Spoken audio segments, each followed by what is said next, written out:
There's an advanced form of the disease called geographic atrophy, or GA. His struggle with vision loss made me want to help others know about GA's warning signs. For some, straight lines seem wavy, like when looking at a door frame. For others, blurry or missing spots can make it hard to read or see loved ones' faces. Many have trouble seeing in low light, making driving at night difficult. GA gets worse over time and cannot be reversed. If you've been diagnosed with AMD and notice vision changes, don't wait. Talk to your eye doctor about GA today. Learn more at gawon'twait.com. That's gawon'twait.com. Come join American Furniture Warehouse and see our amazing deals on sofas, sectionals, recliners, bedroom furniture and mattresses, dining room furniture and accessories. AFW has the latest styles, largest selection, and lowest prices anywhere. Our warehouses are full and ready for you to take your new furniture home today. At American Furniture Warehouse, you'll find the perfect items for your space at a price you'll love. Visit one of our 3 Phoenix area showrooms or shop online at afw.com. afw.com. Do you know about 211 Arizona? It's a free service to connect you with resources anywhere in Arizona. Housing assistance and eviction prevention, transportation and ride services, healthcare benefits, food resources, and even utility bill support. Talk to a live operator in English or Spanish, 24 hours a day, every day of the year. Just dial 211 or visit 211arizona.org. Get connected, get answers, and get the help you need. This message is sponsored by 211 Arizona.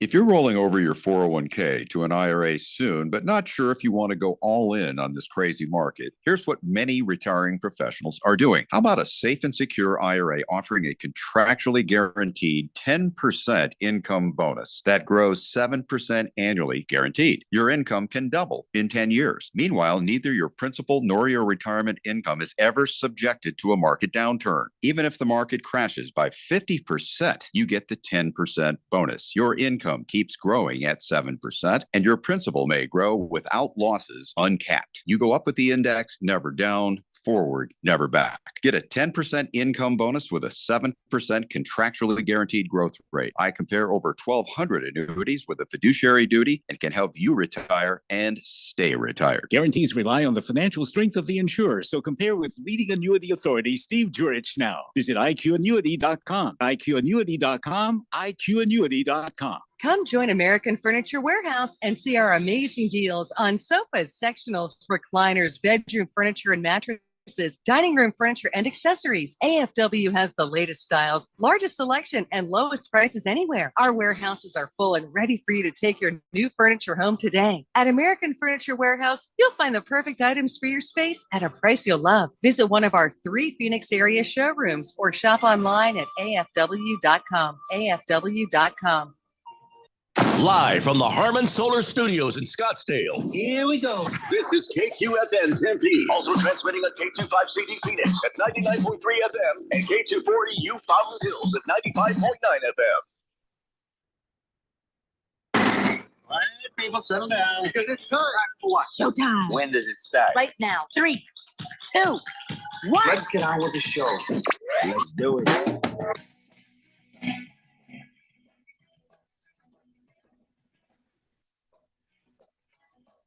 All right, everybody, it's Thursday here on the Daily Blender. I'm your good friend, your radio pal, Jeffrey O'Brien, alongside Randy White.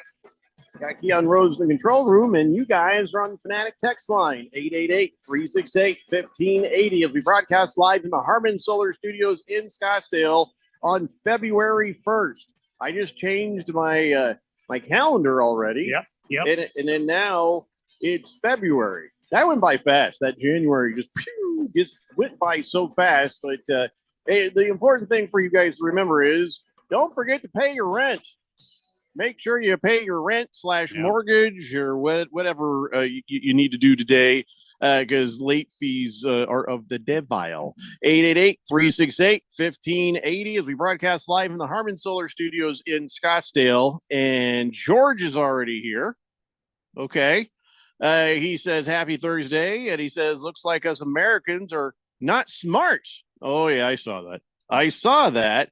And I didn't care about it because of who it came from. Do you know what he's talking about? Have you? No. I'm going to guess maybe you don't because nobody cares. But this lady by the name of Lindsey Horan. She's the captain of the USWNT. And I think that means ladies soccer.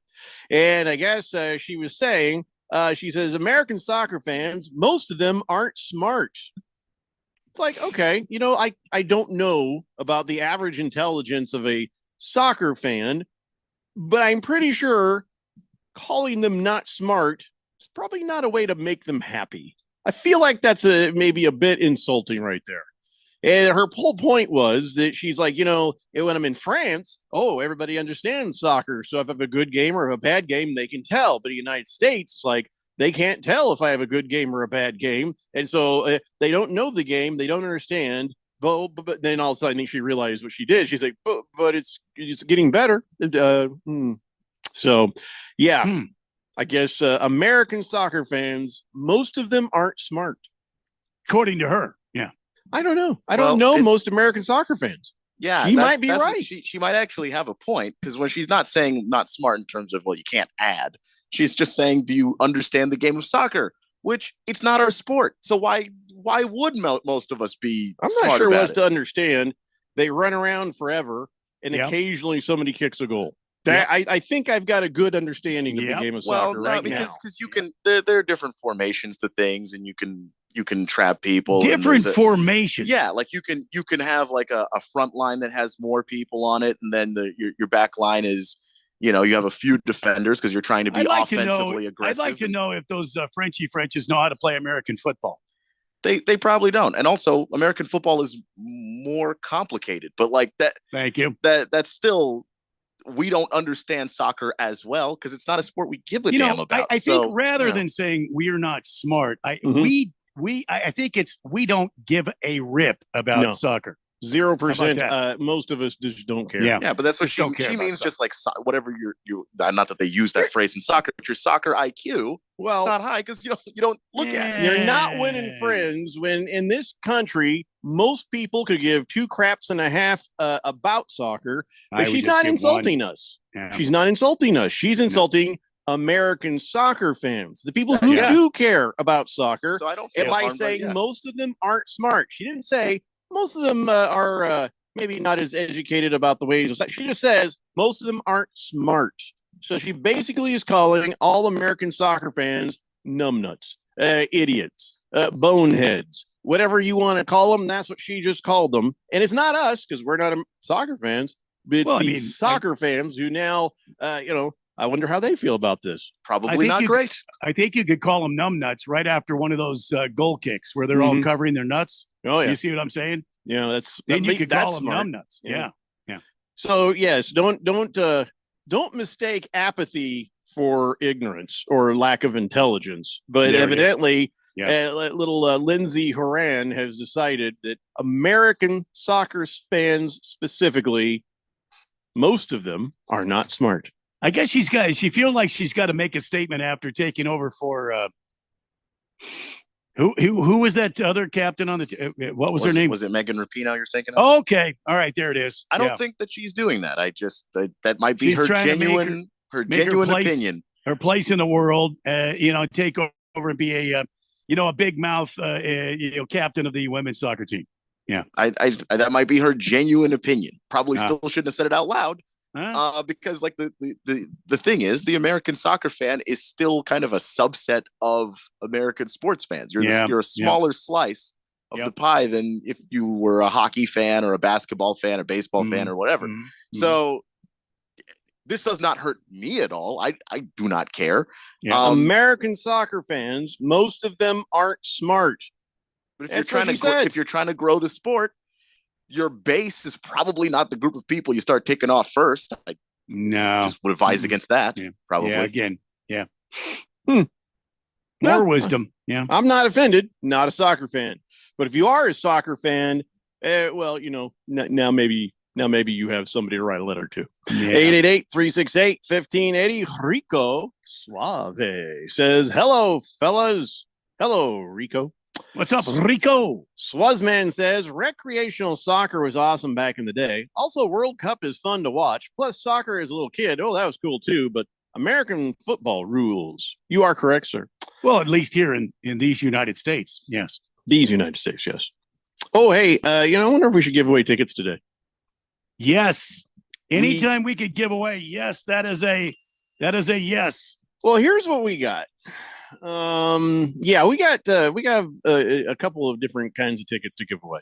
I got a pair of tickets and a parking pass for Cal at ASU on Saturday. Okay, this is not for tonight. This is for Saturday at 1 p.m. All right. So that'll be fun. A nice, fun afternoon of college basketball for you and a friend. One pair of tickets and a parking pass. We got that. The other thing we have is AEW, All Elite Wrestling. They're coming to the Footprint Center on Wednesday, February 7th. It's the AEW Rampage show right after the AEW Dynamite show. It's back-to-back stuff. And so I guess I don't know who's wrestling. I don't know who's doing what, but we got tickets for you. Well, now, isn't that AEW thing? Isn't that what, like auto mechanics, they have to qualify to be an AEW qualified mechanic? Yeah, you got to take all kinds of tests, and there's, I think these there's are an oral wrestling report involved. Wrestling mechanics, then. Yeah. So this is even more fun. It's wrestling mechanics. Here's some of the names of these mechanics: Chris Jericho, MJF, Kenny Omega, Adam Copeland, Christian Cage, the Young Bucks, John Moxley, Bryan Danielson, Hangman Adam Page. I think he did a front alignment on my car. Yeah, I think he probably that's his Hangman. specialty there. I remember that. Yeah. I don't know any of these people. I could just keep reading. It might mean something to you, but it means as much to me. I've already forgotten her name. The soccer player who's saying that American soccer fans are dumb. I don't Megan know these names. Rapinoe. No, that's not who said it. Hold on. Oh, sorry. You made me pull a page out of the garbage. It was I'm sorry. Alex Morgan? No, hold on here. Yeah, Horan. Lindsey Horan. Lindsey Horan. Yeah, easy. Anyway, so we'll have tickets to give away. I don't know how you want to do this. Do we give them a choice? You want to go wrestling or do you want to go basketball? I think anybody that can wrestle Keon can win the tickets if you can pin him in less than 5 seconds. If you can pin Keon in less than 5 seconds, you got the tickets. He's not a small person. No. My money's on Keon. Not an easy task. No. I've never wrestled before. Okay, he's an easy task. Keon, you should not give that out over the radio. Yeah, why would you? Now they know. Yeah, we're going to build you up to be this monster, and you just what you did was just shot everything down. Yeah. So much for that. Sorry, I mean, well, I guess boxing's more my sport. I've done that. There goes before. the wrestling out the window. You said you had to box me. I mean, now that I might be in for wrestling. I mean, I wouldn't know what to do. Well, in this case, we'll probably just take a caller or something. I guess. But we're not doing it right now, so everybody calm down. But I think what I want to do is later, when I give you a cue to call in and win, you get your choice. You can go to wrestling, which is on February 7th, or you can go to the ASU basketball game, which is Saturday at 1 p.m. So for this first batch of tickets, we'll give you a choice until we've given away, both sets. So there you go. You get a choice. We have like 406 tickets to give away today, right? No. Is that what I heard? No. Before I got on? Right now, there's a pair of wrestling tickets and a pair of basketball tickets. That's all I'm doing. That's all I'm doing. Okay. All right. Number one Rattlers fan says, tell Keon. Let's see him at 6:15 p.m. Oh, he wants to wrestle you, I think. Okay. I mean, look, I will try. I don't know what I'm doing. Did you bring your wrestling clothes today, Keon? I didn't. You know that sequin-studded, wrestling suit you like to wear? I know. I was not told to bring it in advance, so I left it at home, unfortunately. So you don't get the cauliflower ears. Which is important because I still don't understand how that happens. When you see those fighters and stuff, and their ears get all like weird like that. It's because usually it's wrestlers and guys who do jiu-jitsu. You end up in a lot of these holes, and it crushes the cartilage in your ear.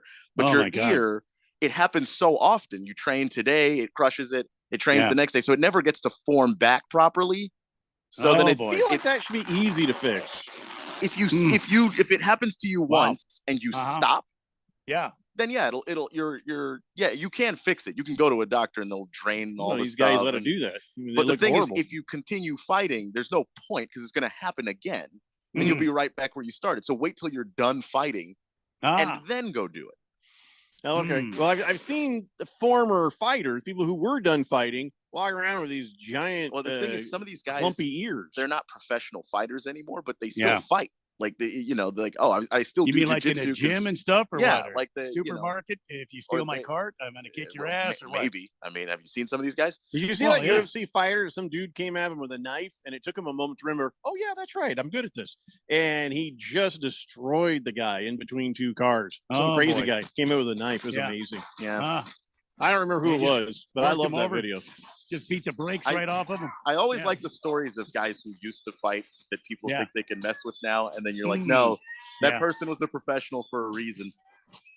Swazman says, just ask high school soccer players who's getting more attention, the high school football players or them. We don't even have to ask them. We already know that. And besides, we ask them anything that's just going to excite them. I don't want to give them a false hope. Pierre says, hello, guys. I would totally disagree with Lindsey Horan. Americans are actually smart soccer fans. Maybe not as smart as us French, but smart nonetheless. See, Pierre, though, you're not talking. Americans expect a lot from their teams because you're used to being numero uno in everything. And it's just having huge expectations have spoiled you spoiled poo-poo Americans. We won 2 world wars, beat the brakes off the Iraqis. What else do you want from us there, Pierre? I mean, look. As I recall, World War II, we saved your ass from the I think one and two. A horde of Germans that were overrunning your country. That's the way I read my history book, Pierre. You remember, Pierre is from French Quebec, Canadian. Yeah. I don't think he's going to say, "Well, that wasn't." I'm Canadian. So. I'm sorry, Pierre. I apologize profusely. And he was complimenting us. Yeah, that's true. Yeah, in that backhanded French way. I'm sorry. I got off the wrong track. Sorry. Fighting Wampa says, isn't that why Van Gogh cut off his ear? Big time wrestler, couldn't stand that cauliflower look. Yeah, I think you're right. I think that checks out. I think I read that in an art book somewhere. Cecil the Wonder Dog has a cauliflower ear. Does he really? No, it's true. Yeah. He's got one. He wrestles all the time, and because he's in a dog fight club. They got ear pieces for that. Well, but he didn't wear it because Cecil's tough that way. So, yeah. Paul Plug says, I'm plenty smart enough not to go to a soccer game. There it is. America. Wilbur says, tell that Pierre. Easy. He says, no, I just make better French toast than he will ever dream of making. Oh, easy. I don't know how good of the French toast Pierre makes. He may just call it toast. I don't know. I'm not sure. That's a good point. Not sure if he's had what we call French toast. Well, the French toast is amazing. Yeah. Oh, yeah. That's an accomplishment. I don't know who came up with it. Can you imagine how good it would be if Pierre made us some French toast? Do you think that French toast is like French fries where it's just not named properly? Yeah, like they call it something else there. Somebody just says it's French, so everybody be like, ooh, back in like the 1900s or something. Like French fries are from Belgium. They're not. They're not from France. French fries are from McDonald's, Keon. Have you guys tried to make French fries in your waffle makers? Waffle maker? No. Oh, yeah. Waffle fries in your waffle makers. Well, those aren't French fries. I saw a recipe for that. I'm going to try that. You enjoy. I'm just not a big French fry person. I don't like big, fat, doughy French fries. I like skinny, greasy, salty ones. And as such, I shouldn't eat them. I shouldn't have any. The shoestring fries? Oh, yeah. If I'm going to like a fry, that's where it comes from. I don't know whose idea these big, doughy, Ore-Ida. Steak fries? Ugh. No, thank you, Ore-Ida. All I want to do if I get any Ore-Ida is just leave the oven on and leave those things in there until they're nice and crisp, and not doughy. And then they're burnt, so there's no point. Nice crispy fry, one that snaps. Yeah, but on the inside, it's but it ends up you try for that and you burn it, then you're like, well, no, I can't eat this crap. So I mean, there's a way to do it. I haven't figured it out yet. But Random texter says, "'Tis true, French fries are from Belgium, not France. However, the primary language in Belgium is French." Okay. Still, Yeah, I'm just wondering Well, if French toast is that way. Like, is it Belgium toast? Because that could be true. Swazman says Texas toast. French toast is the best. Oh yeah, we get a version of that. We use that artesian bread from Fry's. You know, that artesian thick stuff. That makes really nice. Both French toast and garlic bread for spaghetti and stuff. So, but he likes it. The Texas toast, Swazman says, with caramel maple dipping sauce. One of my clients gave me their kids' breakfast from the daycare center. It's pretty damn good.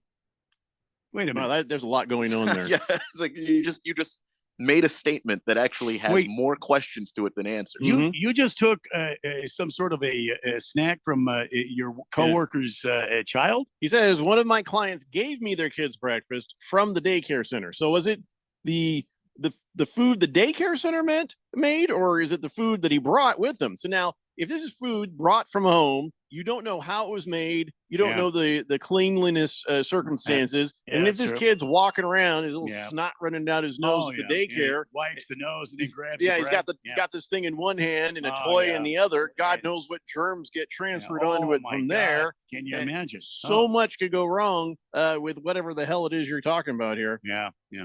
Yeah, if somebody tries to hand you food at a daycare center, it's just a polite no. Yeah, no, it's a hard no. Not no, but hell no. Well, I mean, you shoot for the polite no first. Well, no, I don't. Not no, but hell no. You just keep that on that side of the counter. Well, it was one of his clients, so he can't just pop off on one of his clients that way. There's a polite way of saying it. Yeah, there's a nice way of saying it. So. That's a good point. Yeah. Kevin Durant tried a nice way of saying, please, I don't need a video. I'm good. But they did it anyways. We'll talk about the game and his reaction to that video when we come back. It's the Daily Blender here on 1580, The Fanatic. This is Brent Musburger's Action Update on 1580 and 99.3 The Fanatic. Free air-chilled boneless chicken breasts and 4 juicy boneless pork chops with your order. omahasteaks.com/vsin. Now, here are the latest lines from my guys in the desert. NBA tonight, the Utah Jazz taking on the Philadelphia 76ers. Once again, Philadelphia will be without center Joel Embiid, dealing with the knee injury. The Jazz are a 5-point favorite at home, -190 on the money line. Sixers +160, over under 238. Memphis hosting Cleveland tonight. The Cavaliers are an 8.5-point road favorite, -340 on the money line. Memphis +275, over under 215. The Lakers and the Celtics meet in Boston. Celtics a 12-point home favorite, -650. Lakers +480, over under 242. I'm Tony Desiri with your VSiN Action Update on 1580 and 99.3 The Fanatic.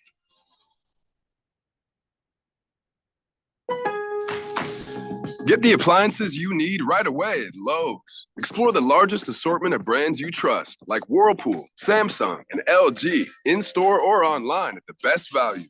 Plus, take advantage of our everyday financing offers on top items, from refrigerators to laundry pairs. And there's more. Get your new appliances delivered or installed quickly at your convenience. Because Lowe's knows appliances. Lowe's knows home improvement. Subject to credit approval. 2 yards should be just a nice, comfortable 9-iron for him. They're going to go nuts when he hits this thing.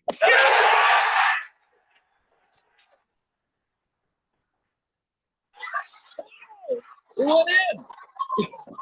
The People's Open is back. See the PGA Tour's best teed up at the 2024 WM Phoenix Open presented by Taylor Morrison. February 5th through 11th at TPC Scottsdale. Get tournament and ticket info at WMPhoenixOpen.com. Hi, I'm Ralph Romano. And I'm Neil Lynch. We've been friends for over 30 years now. Wait. Over 30 years? Yes, you are that old. And we have a new show called The Weekend Warrior starting this Saturday. We'll discuss national and local sports, and we'll talk about some sports that you don't hear about much. We'll also interview like local athletes, coaches, sports-related business owners, and we're going to share their stories. We look forward to sharing these great stories and hanging out with you. It's The Weekend Warrior starting this Saturday at 10 a.m. right here on 1580 The Fanatic.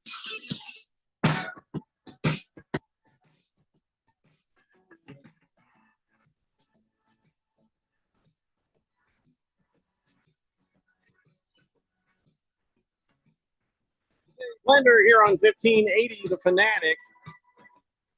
So I guess Kevin Durant's return to the Brooklyn Nets arena, wherever the hell they call it, did better for for actually didn't do good for anybody. Here's what I'm trying to get at. Damian Lillard had his first game back at the Blazers arena, and then the Blazers upset the Bucks. That did not go well for the visiting team. Kevin Durant shows up at the Brooklyn Nets, their arena right there. They play a little video for him, and the Suns whooped their asses. So I guess individual results may vary, but it was nice. Kevin Durant was like, oh, yeah, okay, this is cool. He's like, I didn't want this. There was no need for this. He's like, what did I do to deserve this? He says, I'm just another player. He's just like, yeah, I really don't want that. Please don't do that. And they did it anyway. And then he's just like, actually, that's pretty cool. He says, I watched it. He says, had some great moments there, a lot of stuff that flew under the radar, but he's like, he had nice things to say about people. So I guess it was a positive outcome, but I don't know if that just put him in a good mood. He got 33 points and the Suns got the win, 136-120. And boy, I tell you what, Keon, they still haven't figured out how to outscore another team in the fourth quarter. It was 33-30. Brooklyn beat them in the fourth quarter. So it's a good thing they whooped their asses in the third quarter, 42 points to 26. So, still, you're right about the fourth quarter, but it didn't matter in the end. So what do you think it is that happens to the Suns in the fourth quarter where they tend to underperform? Are they just tired? I do think that the bench is no good. It's not that the bench is no good, but it's just one of the weird things I think about Vogel. He'll leave the bench out there into the fourth, and I mean well into the fourth. And sometimes. then the other guy starts chipping away, and he's not paying attention. And he'll wait. Now I don't know if that's something he's doing because, like, look, we might need the bench at some point, so you guys go out there and get that experience, or if he's just kind of on autopilot with it. I have no idea. But I do find that still concerning. It's not great. And I think that that's something that right now you're fine, but you don't want to have that be an issue in the playoffs where you lose some of these fourth quarters and it could cost you games. And still, the Suns led both teams last night in turnovers. The Suns had 15. But I will say this about the Phoenix Suns. They had 6 guys in double digits off the bench and the starting 5. So, and Yusuf Nurkic, soft serve. Wait, what? 28 points, 11 rebounds is what he had. Yeah. So, that was good to see. Eric Gordon had 17 points. Bradley Beal only had 12. But you had a lot of guys in double digits, which is going to be key for the Phoenix Suns. And you've got to win that turnover war, man. Yeah. I don't know what these guys are doing, but surely they have got to be seeing the stat sheet every night. I wonder if they're passing too much. There's a lot of assists. They're an assist machine. Maybe these guys are trying too hard to be passing the ball to other guys, and that's where it's falling apart. Or I don't know if they're standing there with the ball and somebody slaps it out of their hand. I don't know. No, I don't think you're necessarily wrong about that. There is a lot of passing. It's not a common problem that teams have, but you can overpass. You can pass shots that are perfectly fine to try and go somewhere else. So that could be part of it. I do think that, if you want everybody to spread the ball around, you do have to take care of the basketball because that's how you get guys in double figures. If you give those possessions away, well, no one can take those shots. So you do have to do that. I do like the Bradley Beal. I know the 12 points doesn't look good, but he was giving those shots to Nurkic. I mean, they were doing the pick and roll and the Nets couldn't defend it. And they kept overplaying Beal. So he just kept giving it to Nurkic. I don't points see anything generated. Yeah. So that's all that matters. Sometimes that's just all it is. But yeah, I do think that there might be something to overpassing. It is a problem that usually doesn't happen in the NBA, but it can. It can. So they played without Grayson Allen last night, sprained right ankle from last Monday. So here's the question. Do we have an update on when they think he might be back? Because, they didn't need his help last night, but they might need his help here in the future. Yeah, I think it's a day-to-day thing because it didn't seem like the way that the injury report was describing it. It didn't seem like it was a terrible sprain, just one that they, because he is one of the important parts of this team, they just didn't want to mess around with it run him back out there early, and then he really does some damage to it. We're close to the All-Star break. Give him his rest. So I don't think that this is something that is going to linger forever. But right now, they're taking their time with it. Manage your load now, kid, because we're going to need you to manage somebody else's load later.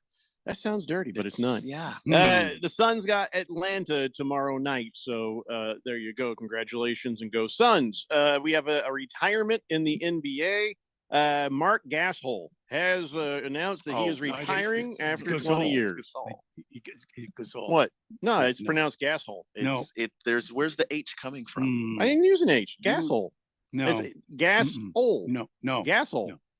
No. I didn't use an H. No, Gasol. Man, Pierre would understand because I'm saying so. this. Marc Gasol is Spanish. Are you saying you're French? Is that what you're saying? I'm just saying Pierre would understand because he's why worldly. would Pierre understand? Because he understands worldly dialects, and just like me, I've been to Spain, brother, and it's pronounced Gasol. No, I've been to Spain as well, and he comes from a big family, big Gasol family. No. Mm-mm. And they're all tall, bunch of big assholes. That's true. Yes, his brother was also a few of them are tall. Giants, big assholes. They're just big. No. Well, anyway, Gasol. Pau Gasol. Marc Gasol. No, I'm talking about Marc Gasol. Yeah, Marc Gasol. Yeah, Marc Gasol. Yeah. I don't understand what we're arguing about. I think we're saying the same thing. He's a you're gasshole. saying it. See, he's from the Gasol family. That's not. Why are you saying it like that? Because that's his name. You give me so much grief for saying names wrong. I got his name right. Ask him. Ask him. It's like that family guy. What about Kelsey really being Kels? I mean, come on. No. There are different pronunciations. Even they didn't know that. This is not. But maybe he doesn't know this. Maybe you don't know this. You don't know everything. It's not that I know everything. It's I just know this thing. One you don't know. No, this is actually a thing I do now. Keon and I have to overrule you on this one, Jeff. You can't overrule me. Gasol. That ain't gonna happen. Anyway, well, he's retired. I mean, he's been gone for a while anyway, though, since like COVID, right? He's just sort of been in Spain hanging around, and he finally just called somebody. He's like, "Yeah, this asshole retires," and then he hung up. No, Gasol. Whatever. Hey, so I guess he'll probably plink around in the European leagues and stuff just for whatever fun he wants. But 20 years of basketball, I think he's done enough. I think he's built himself a nice life. Yeah, he was a pretty good player back in the day. Well, so some of his high moments were really good. Including that Toronto when he was on that championship team. Yep. So, anyways, congratulations. And look, Pierre is on the text line. He says, "Oh, I can attest to Jeffrey's correct pronunciation of Marc Gasol. No. He pronounces these correctly. No. These stuck-up Spaniards and their names. I'm telling you now, he's correct. See, that's the thing between the French and the Spaniards that has nothing to do with Marc Gasol. It's by the way, he says French toast is not from France. He says it was introduced to the United States in 1724 by Joseph French, an innkeeper in Albany, New York. So it's not French, it's American.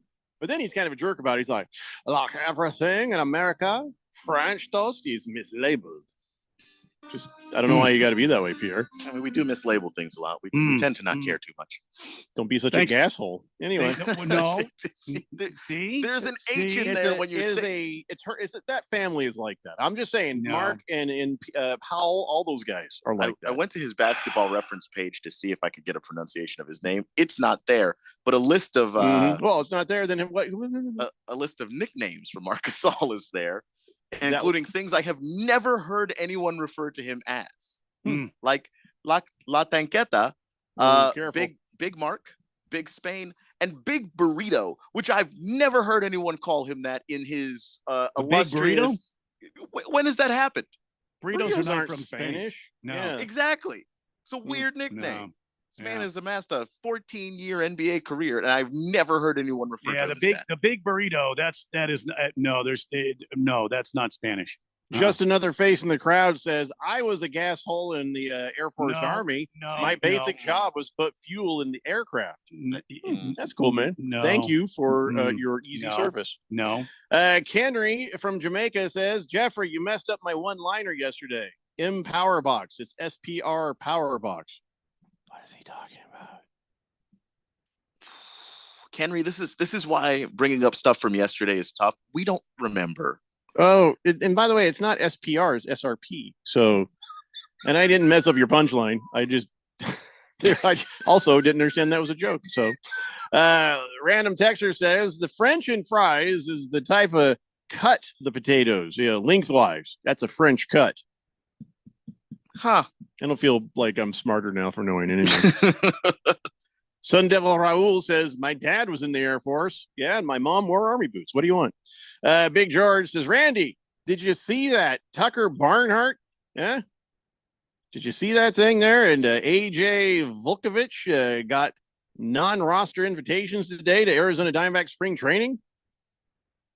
Vukovich is the 10th ranked prospect for the Arizona Diamondbacks. Well, I mean, a non-roster invitation means they're going to come to a minor league camp. Sometimes this is a business move, and these guys have to finagle things so they don't have too many guys that are rostered, and invitees can come in as a non-roster invitee, and then they can take a position. Tucker Barnhart is a wonderful catcher, and I think he's going to end up being on the Diamondbacks. But who'd you say? Who was the other one? Vukovich? Barnhart, Tucker Barnhart, and AJ Vukovich. Vukovich. Again, this is a kid that's he's going to be a wonderful talent for the Diamondbacks. I think it's just finagling. I wouldn't worry too much about it. But aren't you guys excited? 13 days, pitchers and catchers report. 13 days. On Valentine's Days, pitchers and catchers report on the 19th. It'll be one day before my birthday. The all the rest of the position players report to spring training. It's going to be interesting to see what the Diamondbacks do and how they try to bring it back and run it again. Of the year, the greatest time of the year. Yeah, okay. Wilbur says, "Hey Pierre." Oh boy. Hey Pierre, do you want to know what else? Huh? You know what else is mislabeled? TGIF. Yeah, it's not. Thank God it's Friday. It's thank God it's not France. Wow, Wilbur, that was a lot of work for that. No, and boy, there would have to be an N in there. Yeah, did you hurt your shoulder reaching for that one? Because that's a stretch. Wilbur, you need to get the Braille book out again and try it again. See if you can read that. Braille best joke book and just maybe feel around for some better material. I think. Yeah, because that was. Fifth letter says, "Hey, did anybody tail my bet yesterday? It hit with ease. His lock of the night was Jonas Valanciunas over 21.5 PNRs. Wrecked him, damn near killed him. Yeah, I think a lot of people had to go to the doctor. Oh, hey, okay. So listen, Keon, don't get weird. Okay. Now, I know you're gonna make this is gonna cause a face. Don't make a face. I'm gonna try. I mean, I don't. We're going, and Randy, just hang in there with this. Okay. All right. Want to talk about some WNBA stuff. Normally, when we have, Keon has regretted it, but I just want him to give his thoughts. But I only have one question, which I'll wait till after. Is it about now? Nobody's shoes. Natasha Cloud. I used to be with the Washington Mystics, that's your WNBA team, right? Yeah. Has left the Washington Mystics, and now it will be with the Phoenix Mercury. So go ahead and give me your thoughts on that. And I promise we aren't going to make jokes. I'll see. I'll believe it when I get through and we haven't made jokes. But she's a really good point guard. She's a really good point guard, really intense, solid defender, incredible vision, passing the basketball. Probably going to work well with Brittany. She does really well with pick and roll, and she's a good addition. I wish she wasn't leaving Washington. Why did she leave Washington? Probably cap issues. Like they have a lot of people in Washington to pay. They've had some turnover with the front office as well, so they're trying to get younger and move in a different direction. I'm a little surprised by it because Elena Delle Donne is a player that they were able to keep with the for lack of a better way of explaining it right now, the WNBA version of a franchise tag. They were able to keep her, and that the two of them have like this connection that's just really great. And she said she didn't want to play with any other center, and then here we are. She's gone on because money talks. I get it. So it's money. It turns out I have 3 questions. Okay. First question is: are the Phoenix Mercury any good? Not right now. The year before they were quite good. Second question: are they playing right now? No. Okay. When did that happen? The summer. Oh, okay. Yeah, I have no idea. They basically just played through the whole summer. Yeah. But you're saying they are, or they're just sort of not. I think they just had a down year last year. I'm looking forward to them bouncing back this season. Yeah. Last question. Natasha Cloud. Can she dunk? No. Okay. Oh boy. I really should have asked that at the beginning. Well, when I said point guard, that might have. Yeah, I know, but you never know. You never know. It had to be asked. Though the college basketball, the Jalen Sherrod, she dunked. So and she's a point guard. Yeah. Okay. So there you go. See, we got through it, and nothing bad happened. Yeah. No jokes. We're just asking honest questions. Well, I appreciate that. I'm genuinely surprised. Randy, do you have any questions for him about this? No. Yeah. Okay. No. I wonder if everybody turned their radio off probably. The people have spoken, and they are not with me on this particular sport. So I mean, if everybody's gone, we can just talk about whatever we want right now. Next question. We just make it weird. But no, we got to take a break. When we come back, we got some baseball stuff to talk about, Randy, some racing stuff to talk about. Also, some college stuff. By the way, Keon Rose's college basketball dance party is coming up here in just about half an hour. So stay tuned. We also got the tickets for ASU on Saturday, and we got the tickets for some wrestling next week with the AEW stuff. So keep this radio right where you got it, or you will be sorry. Oh, crap. Did that sound like a threat, Randy? Do you feel like I've just threatened the audience? Yeah. Pretty much. Yeah. Good, because that's what I meant. It's the Daily Blender here on 1580 The Fanatic. For the ones who get it done, the most important part is the one you need now. And the best partner is the one who can deliver. That's why millions of maintenance and repair pros trust Grainger, because we have professional grade supplies for every industry, even hard to find products. And we have same day pickup and next day delivery on most orders. But most importantly, we have an unwavering commitment to help keep you up and running. Call, click Grainger.com, or just stop by. Grainger, for the ones who get it done. 2 yards should be just a nice, comfortable 9-iron for him. They're going to go nuts when he hits this thing.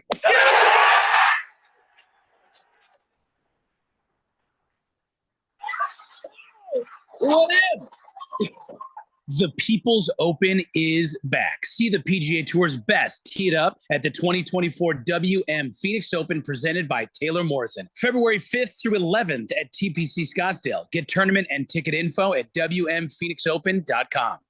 There's a reason why conventional healthcare is referred to as practicing medicine. Hi, this is Dr. Hannah Lindsay. At the Naturopathic Physicians Group in Scottsdale, our doctors are experts in full spectrum care using a natural approach. I regularly see patients with a variety of acute and chronic health conditions, including many autoimmune and rheumatological diseases. We can restore pain-free joint function and balance immune, digestive, and hormone systems, which often improves both immediate physical symptoms and overall well-being. We emphasize natural and holistic interventions with lifestyle changes and take advantage of the full palette of care options from traditional remedies to modern science. We collaborate with experts in a wide range of health disciplines, including physical therapists and specialist physicians, referring patients as needed to ensure the most effective care possible. So how about a second opinion on your health? You might just end up feeling like yourself again. Call Naturopathic Physicians Group at 480-451-6161. That's 480-451-6161, or go to naturopathicgroup.com. Marijuana may be legal in Arizona, but driving impaired is not. As a police officer here in Arizona, I know DUIs apply to more than just alcohol. Anything that impairs driving makes you dangerous on the road. If you feel different, you drive different, and driving impaired can get you a DUI. Get the facts at drivinghighaz.com and spread the word with the hashtag HighDUI. This message is sponsored by the Governor's Office of Highway Safety. Hey, Ralph, got another solar question for you. Okay, but did you check out the Harmon Solar podcast first? The what? The Harmon Solar podcast. We put new episodes up twice a month that teach you all the things you ever wanted to learn about solar. We discuss things like how solar works, the roofing, sales process, demand management, everything solar. Show like this needs some real smart thinkers, huh? Well, yeah. So you got some really great guests then, huh? Almost every show. Is it on Spotify? Yep. iTunes? Yep. Just search it everywhere. It's the Harmon Solar podcast. Go check it out at harmonsolar.com. 1580 The Fanatic. And at 1580thefanatic.com. Your home for sports.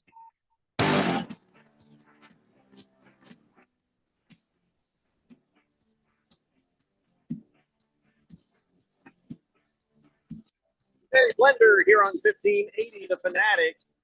We got a lot of text on the text line. Let's clear that out, and then we'll go on. Sun Devil Raul says, hey, do you have a ticket giveaway today?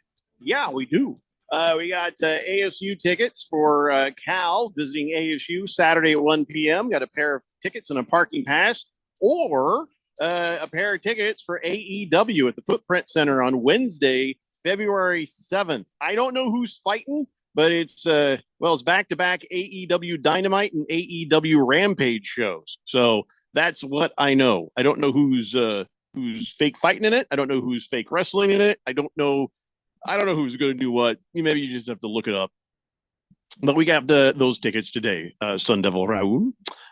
Pierre, he was saying that we didn't mislabel French toast because the person who labeled it was actually French.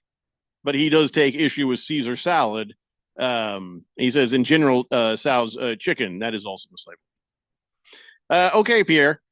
Pierre, okay. I mean, why don't you just mind your own business, okay? Why don't you just leave our food out of it for Frenchy French? Don't do this. Before I get aggravated. Fish Tank says, someone tell Wilbur that the French invented Braille. I don't know if it's true, but I find it funny to think that Mr. Wilbur has to touch France to read. Wilbur says, that is the best free agent signing since the Cardinals signed Kurt Warner. Oh, he's talking about that gal from the WNBA. Okay, Mr. Wilbur. Walter Mellon says, Keon, with the last name Cloud, can she make it rain from the 3-point line? Yes, actually. Well, that backfired on you, Walter Mellon. Yeah, she's become a really good shooter in the last couple of years. Big George says, I have a question for Keon. Oh, okay.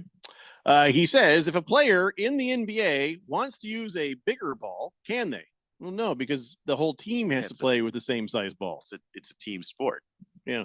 And I think he meant WNBA, but you can't just, hey, I want my ball for the moment you have a possession. That doesn't make sense, George. Like, makes no sense whatsoever. Yeah, I think the whole league should just go to the NBA size ball.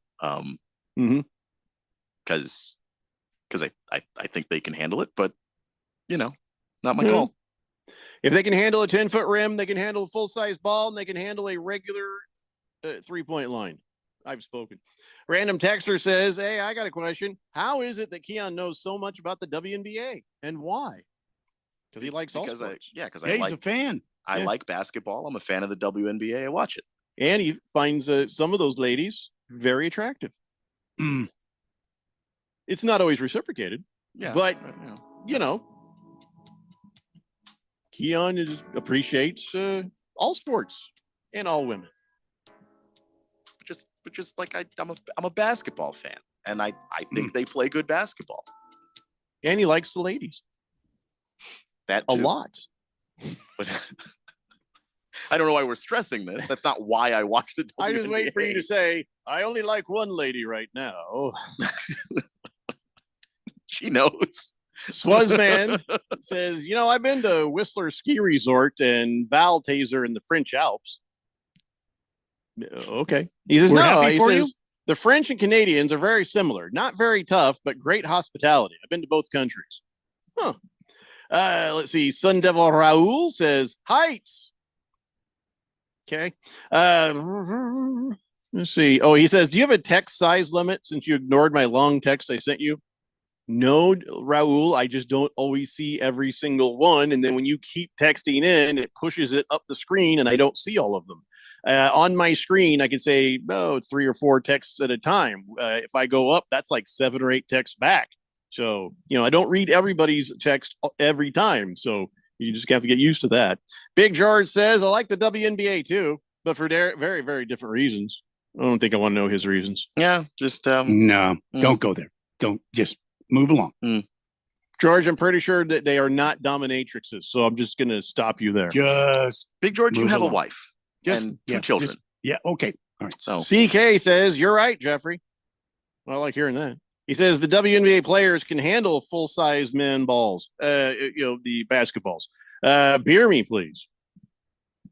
No, I mean, that was Keon that said it, not me. I mean, I specifically used the word basketballs. The NBA ball. I didn't say multiple. I said the NBA ball. Well, there's the woman balls and there's the man balls. I mean, all right. I'm just saying if you read that into that, make it weird. That's on you, man. I don't know. Kiss the Cook says, I wonder if Don Ho had a brother. Oh boy. Yeah, named Ats. That's Ho. It's just, man, we thought Wilbur had stretched. Heavy Metal Maniac says, so I like watching wrestling. I'm a big time wrestling fan, and AEW will be there filming approximately 3.5 hours of their TV shows. AEW Dynamite, AEW Collision Show, and AEW Rampage. Oh, I didn't know that about Collision. My sheet here only says the other two, but okay, Heavy Metal Maniac. Yeah, okay. You know what? We should just give him some tickets. We should just give Heavy Metal Maniac a pair of tickets. I'm not kidding, because he has served beer to how many people, how many times, that members of the Fourth Dimension, members of the Phoenix community. Maybe it's about time somebody serves some beers to him. We've got enough to do this where I can still give away tickets today, but I'm going to go ahead and do this. I am pulling a corporate decision here, and Heavy Metal Maniacs, if you want to go to this thing, well, unless you're working it. Right here, cold beer. Tell me, and you're going to this thing. I'm just going to give you a pair of tickets. Simple as that. Just done. Yeah, Heavy Metal Maniacs. All you. He says, actually, yeah, I do. I would like to go. All right, give me your full name and your email address in the text, and I'll send that over to Keon, and we'll get you set up. Heavy Metal Maniac, you just get the tickets, man. So there you go. Appreciate you, pal. Appreciate you. Beer. By the way, just because I did that doesn't mean that you can't still win these. I still have those or the ASU tickets ready to go. Just be listening for your cue to call in and win. 888-368-1580. Random texter says, hey, in all seriousness, Keon. Yes. Really appreciate your knowledge about all sports. It's amazing some of the things you know, he says. I appreciate that. Keon is also waiting for the other shoe to drop. Yeah. I mean, it is the Fourth Dimension after all, but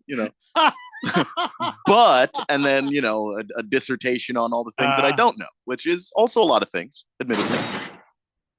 So Raven Kid says, I really want to win those tickets because it's my birthday in a few weeks and I've never been to an AEW show. Shut up, kid. Win them like everyone else. Lost Toby says, I also want to go. Shut up, man. Win them like everybody else. Mr. Wilbur says, Pierre, I apologize. Shut up, Blindy. What? Is that it? Does that work as a nickname for a blind guy? Shut up, Blindy. Win him like everybody else. Oh, he wasn't asking for the tickets. My mistake. He says, Pierre, I apologize. I am actually a very big fan of French kissing. Having met Mr. Wilbur, I'm going to tell you right now, that's disturbing. So, Slim Pickens Hat says, WNBA. Is that a sport? Yes, that is a sport. It is just as much a sport as the NBA. Now, you're not asking the right question. Is it the WNBA a sport that people watch? The answer is not many. 888-368-1580.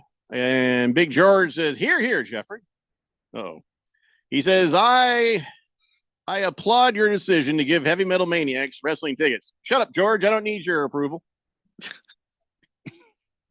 You know who I am right now? You see that video where the guy starts slapping the crap out of everybody at the party in the backyard?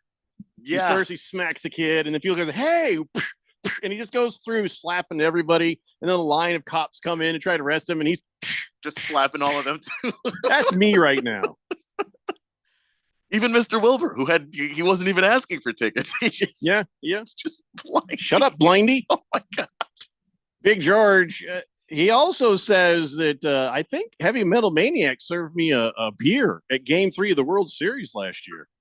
Well, then why didn't you say hello and identify yourself? Well, George doesn't need to identify himself. He's 7 feet tall. But well, still. if he was sitting down, I mean, Oh, there's no good. way that Heavy Metal That's Maniac true. would have known. That's a good point. No, that's a good point. Lost Toby, did I win yet? No, you did not win. You did not win until I tell you. Stockton Slap says, man, I love AEW. You shut your face, Stockton Slap. You ain't getting any damn tickets right now. This isn't about you. And so it goes on. It's about Heavy Metal Maniac. Damn. He says, no, I love AEW. They have the best root beer. Oh, listen, I made the same mistake. No, that's that's ANW. ANW. Yeah. You Google AEW and you're expecting root beer, you'll be very disappointed. See, I thought that was the Electrical Workers Union. Kiss the code. You sending me your email and your phone, you don't get anything. He's like, I get tickets. No, you don't. You didn't win. That's not how this works, but all right. Raven Kid says, I know we had this argument, and now there's a thinky wheel. It says, when I turned 18, but since I'm about to be 21 and I'll be able to drink legally, will I still be the Raven Kid? Billy the Kid was Billy the Kid for his entire life. It's a pretty short life, though, to be fair. Well, we can only hope the same for Raven Kid. I mean, that's just No, I mean, to be legendary. Yeah, just That's not what I like meant. not like Billy the Kid, and that he only lived to be like 23 years old. That's just what half a dozen, some, and a bunch with of the several other bullet holes in him. Yeah, no, it's not.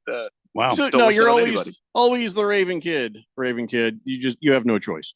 Kiss the Cook says, hey, I got a good name for a blind guy. Dark Knight. No, he's Mr. Wilbur because he chose it because he's a Arizona fan.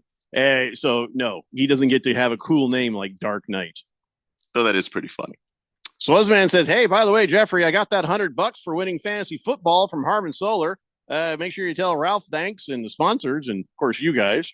That's cool, man. Good job, Swazman, and congratulations on winning your league. Sun Devil Raul says, women's basketball, they have smaller basketball and a closer three-point shot. Yes, they should lower their rim to 9 feet or 9.5 feet. No. Actually, 9.5 feet would. I actually looked this up. The average height of the female player versus the average height of the male player in basketball, the difference is 6 inches. Not the way you think. And so if they lower the rim 6 inches, then it would be the same as far as heights and averages go. But for some reason, everybody thinks it's a very sexist idea. I never said it was sexist. Just that's not. You don't play basketball on a 9.5 foot rim. If you do, you're playing some sport. It's not basketball. So I'm going to get a basketball hoop put in like when I win the lottery. I'm going to have like a giant gym at my house. I'm going to invite Keon over and we're going to shoot hoops. Isn't this great? Oh, this is amazing. Yeah. By the way, the hoop is 9.5 feet. You think you can't tell if it's 6 inches lower? You absolutely can. I don't think you could. Yeah, you can.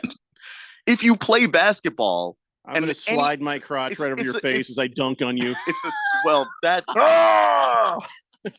You can just dunk. You don't need to do all the other stuff. You just teabag him right there. After I've said that, anytime I go make a move for the basket, Keon's going to be like, nope. Hey man, look, I had a friend who is the most explosive player I've ever met in person. Pardon? And he could dunk like What do you no mean by problem. He was coming down the lane and I just Explosive. walked off, man. Like it's either that or hurt you. I don't You're want to not be in your dunking poster. on me. I don't Yeah. want to be injured by you. It's either I take your legs from under you so you don't do that ever again, or I just walk off because we're friends and I'm not trying to kill my friends. When that guy shows up that can dunk, there's no shame in the I'll stand over here instead move. That's a proper move in that game, if you ask me. Raven Kid says, so what I'm hearing, Jeffrey, is that you want me to die before I'm 24? Thought we've all made this very clear, Raven Kid. This is really awkward for everybody. Why you got to make it weird, Raven Kid? Jeez. Now you know why. You know.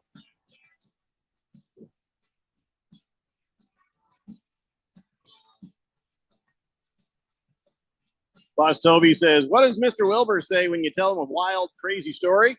Huh, didn't see that one coming.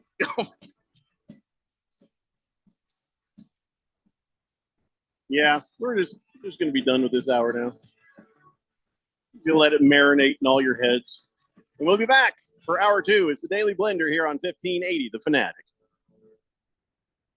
Finding great candidates to hire can be like, well, trying to find a needle in a haystack, but not with ZipRecruiter. Its powerful technology actively finds and invites qualified candidates to apply to your job. So while other companies might deliver a lot of hay, ZipRecruiter finds you the needle in the haystack. See why 4 out of 5 employers who post a job on ZipRecruiter get a quality candidate within the first day. Try ZipRecruiter for free at ZipRecruiter.com/free. That's ZipRecruiter.com/free. Attention business owners, do you need zero money down financing on new or used equipment? Meet Dylan Cohen at JR Capital, your gateway to equipment financing that breaks the mold. JR Capital offers zero money down financing options on both new and used equipment, vehicles, heavy machinery, and more. It's a game changer, giving you the power to enhance your operations without slowing you down or denting your cash flow. Need a boost in working capital or a flexible line of credit? Dylan can help your business get the cash flow it needs fast. The process is a breeze too, with a simple application and same-day approvals. No more waiting, no more hassle. Just a straightforward path to securing the funds you need faster and easier than asking your banker. Call Dylan Cohen at JR Capital today at 602-834-7353 or click on Finance with Dylan at moneyradio.com. Call Dylan Cohen 602-834-7353 and get the money you need for your business today. It's almost time for Arizona voters to pick their candidate for president. If you want to vote in the presidential preference election on March 19th, the law requires you to be a registered member with one of the recognized political parties participating in this election. This year, the Republican Party and Democratic Party are holding a presidential preference election. Get all the election dates and details at arizona.vote. This message is sponsored by the Arizona Secretary of State's office. Hey everybody, Mark Asher back to tell you about my great friends over at the Lund Mortgage Team. You know, the Lund Mortgage Team has been doing their thing for over 2 decades in the Valley, helping thousands of people in Arizona save money on their loans, get the best rate. They're mortgage brokers. They can shop it around for you. And now more than ever, it is so important to have a mortgage professional that's been around, that's seen the high rates, low rates, everything in between, because look, there's no sugarcoating what's going on right now. The rates are higher. However, the supply and demand, the whole how many houses are for sale in Arizona and what's going on, it's gone in favor of the buyer now. So if you're going to buy a new home, it is important to go and get that rate. Whatever that rate is, it's not going to be your forever rate. That's important to think about. So lock it in, get the house of your dreams, and move on. But let the people at the Lund Mortgage Team do their job. All the heavy lifting from start to finish. They'll find you the best rate out there. Call 623-875-9940, 623-875-9940, or online, lundmortgage.com. KQFN Tempe. Also transmitting on K25CD Phoenix at 99.3 FM. And K240U Fountain Hills at 95.9 FM. All right, people, settle down. Because it's time for what? Showtime. When does it start? Right now. 3, 2, 1. Let's get on with the show. Let's do it.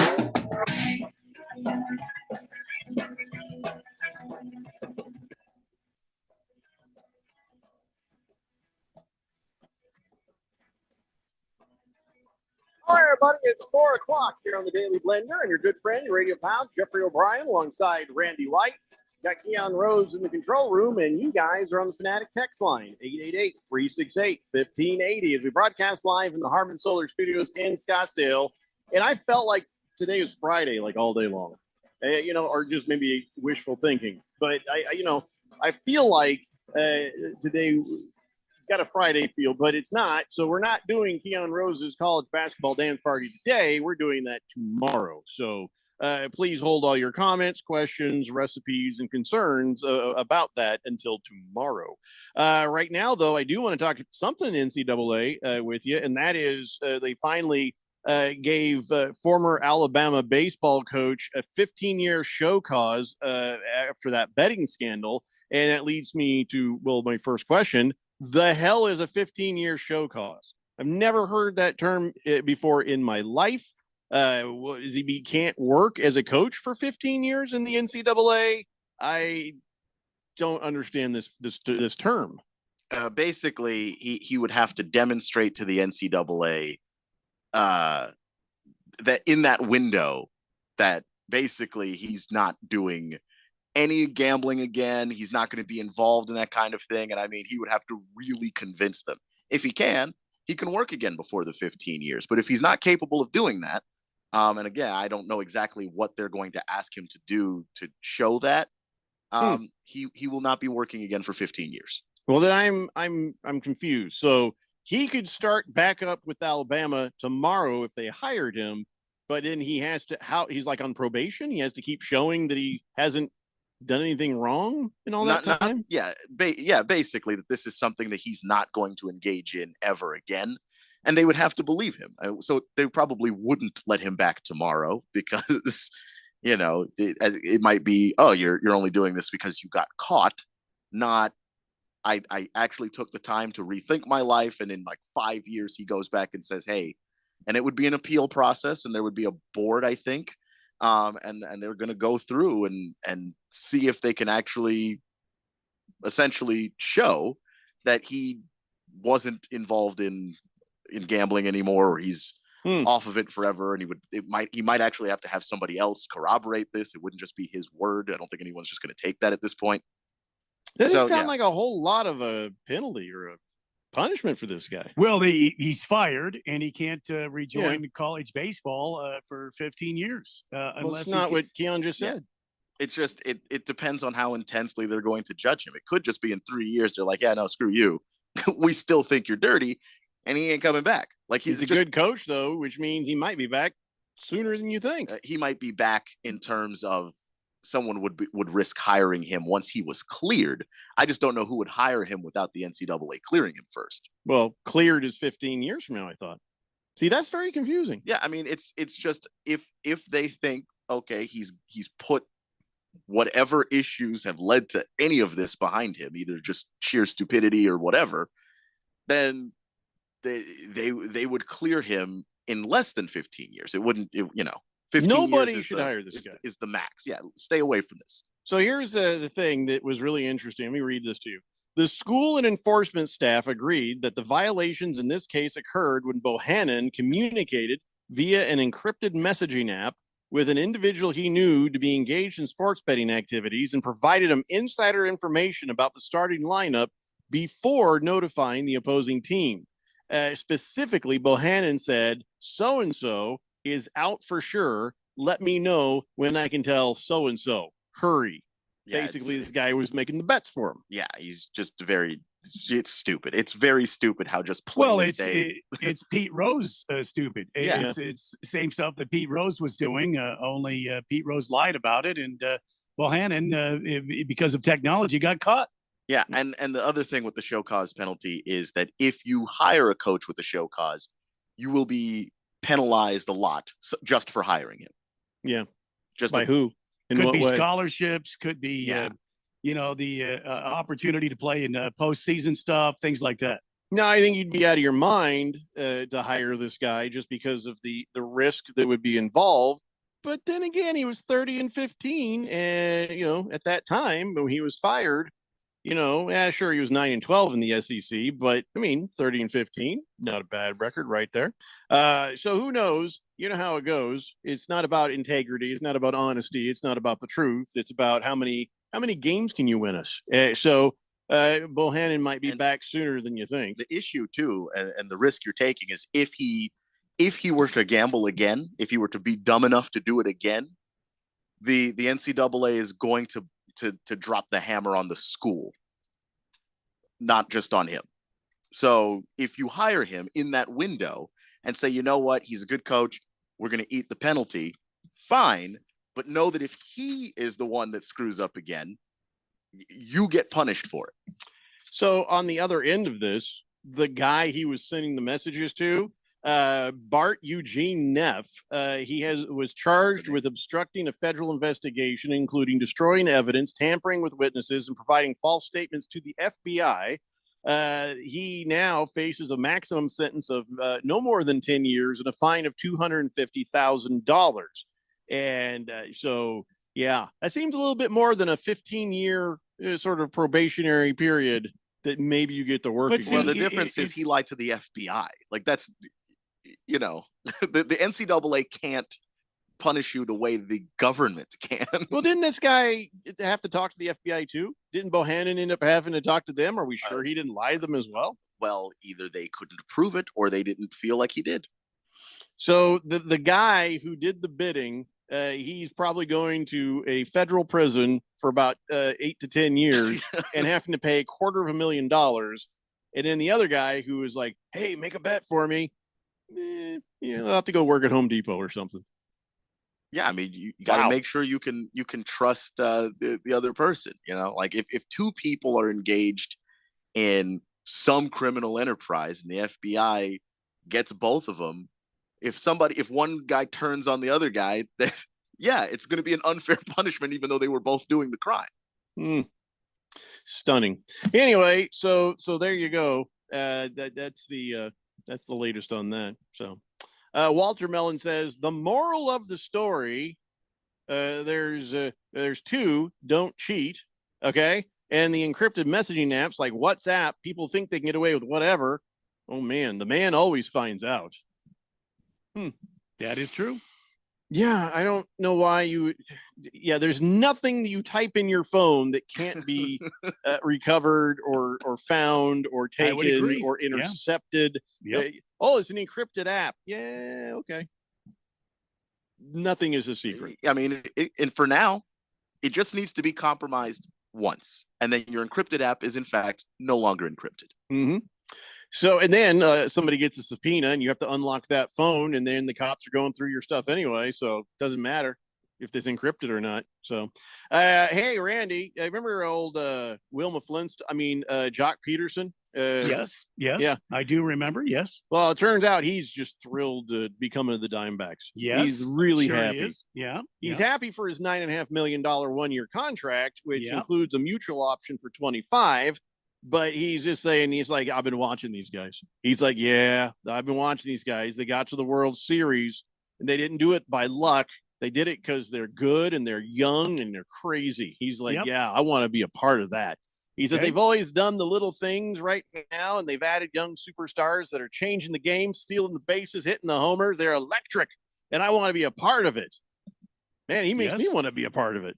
Yeah, I mean, that's a great praise from a guy that's been kind of watching from the outside. He's not been part of the, the club, not in the locker room. He's not been a part of the society here, the brotherhood, and you get people coming in like that with that kind of attitude. I mean, that's got to tell you a couple of things. That's got to be very complimentary of what the other teams are seeing out of the Diamondbacks. So, yeah, they're a good young team. I did not expect them 100%. I did not expect them to go to the World Series last year, and how exciting that was. And I hope I hope it's going to be an exciting year this year. Anytime a ball club with one of the lower salary caps in baseball can force a team like the Dodgers to spend $1.5 billion to retool to beat you, says something about this ball club. Yeah. Embrace the chaos. I want a T-shirt that says that. I love it. I do. I think that's great. Yeah. Wilbur says, geez, Jeffrey would probably send me outside in a snowstorm and not come looking for me for 3 days. I wouldn't come looking for you at all. They'd have to pound on my door and wake me up from my drug-filled stupor. Then maybe they'd find a lump of you frozen in the backyard, Wilbur. That's what happened. By the way, I do believe that now they're finding those Chiefs fans they found dead in the dude's backyard. Fentanyl. That's the word right now. Boy. Wow, that's too bad. I don't know, it was fentanyl inside or fentanyl outside. Too bad. But fentanyl also explains why the dude didn't answer the door for a few days. So Yeah. Something was up at the Circle K, guys. Happy Lefty says, off subject. It's the show. He says, double check with against the spread, but both LeBron and AD out tonight. I would bet the Celtics will cover that spread. All right, let's find out what against the spread has to say about that. Sun Devil Raul says, yeah, Keon, I watch Law and Order too. I know first to admit crime gets the lesser punishment. I mean, I've actually never watched a single episode of Law and Order in my life. So I don't know what to tell you. You watch it, that's great for you. All I'm saying is when I was a kid, living in DC, you didn't snitch. And snitching was literally considered that. If you and your buddy get arrested, nobody talk. And if you talk, if you come back, you're in trouble. You're just in a lot of trouble. Just don't say anything. I have watched some episodes of Law and Order. They're generally all the same. You're enjoying Jerry Orbach and some other guy, making funny comments and arresting people and people tripping over bodies and going, oh my God. And then you're like, oh no, we're in the lawyer's office now. Oh, the fun is over. Now it's just a procedural kind of TV show thing. Yeah. So you know what that is? That's the FBI's. Because here's the thing. Old people have always supported shows like that. And by the way, same guy, Dick Wolf. And in school with the comma, they'd be like Wolf Dick. They, that's how you say, his name if you're taking roll. And but it's the same shows over and over again. And now we're doing it with the FBI, slightly more exciting. The show by Dick Wolf, but it ends up being kind of repetitive after a while. So, and if you're really basing your understanding of law and order on the actual show Law and Order, first thing you need to do is just get a lawyer right away. Because that's not reality. It's loosely based on reality. Can I just tell you something that is driving my wife and I crazy? We're watching the FBI show, right? The FBI show. And there's this thing they do almost every episode. They're walking down the street of New York. They're like, there's our suspect. And instead of just kind of walking up where you can grab them, they're like 20 feet away and they're like, hey, so-and-so. And they're like, oh, and they run for it. And they're like, you didn't think they were going to run? They're your suspect. Get closer and go, gotcha, you bitch. And then you talk to them. But every time, my wife is like, I think they just like the excitement of the run. Not only that, but then your show would be a hell of a lot shorter. Well, it's nice to get the cardio in too. Yeah, I don't mind it just every now and then. Cardio, grab the guy and say, "Ha, gotcha, you're under arrest." Instead of this whole chase thing. But then the show would be over, though. I do love the episodes. There's one every season and a half or so where the guy's like, "Oh," and he starts running and he runs out in traffic and just gets hit by a car, and you're like, "Whoa!" That dude just got hit by a car. It's always a surprise. You're like, oh! And then my wife is disturbed about how much I laugh. I like that they don't overuse it, so it's genuinely shocking each time. I just wonder why it has to be a car all the time. Why couldn't it be a bus? Oh, there was a trash truck. There was a bus. Nice. There was just a regular car, a heavy lifter. There. I mean, can't you hear the guy in there in the garbage truck? He's like, it's time to take out the trash. Crunch. Sometimes it's not even a suspect. It's just somebody who doesn't want to talk to him. Squish. Like, oh my God. And now we'll never know. Yeah. But outside of that, hey, FBI, get a little closer to the person. And here's another thing. If you're trying to be smooth and sneak up on somebody, maybe cover up that giant FBI in giant yellow letters on the front and back of your vest. That's a good point. Just maybe just close the jacket until you're right on top of the guy. Yeah, that's a good point. Aha! FBI. I don't know. That's just been driving me a little bit crazy. Still fun show. I guess. 888-368-1580. Hamilton Porter says it's looking pretty gloomy. It is. Can we get a weather report, please? Well, I mean, I could happily give you a weather report from the 1580 The Fanatic Weather Center. Chief Meteorologist Randy White coming at you live and direct. The weather Hefe. Yeah, there's a good chance of showers tonight, breeziness. as we go into the dark times. Today, about 70% chance of thunder showers as we move into the nighttime hours. We're expecting those around 7, 8 o'clock, or maybe 9 o'clock tonight. It depends. The high tomorrow, 62, and sunshine. More rain in the forecast for next Tuesday and Wednesday. Again, currently 73 under mostly cloudy skies with some breeziness. From the 1580 Harman Solar, 1580 the Fanatic Weather Center Chief Meteorologist Randy White. Back to you, Jeffco.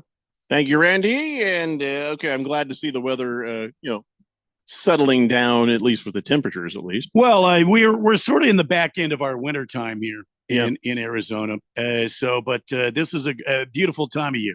Yeah. Mm-hmm. Yeah. And I wish it just lasted longer. That's all. Well, May. Stockton Slap says, you know what they say, if you can't do the time, find a scapegoat who you can frame.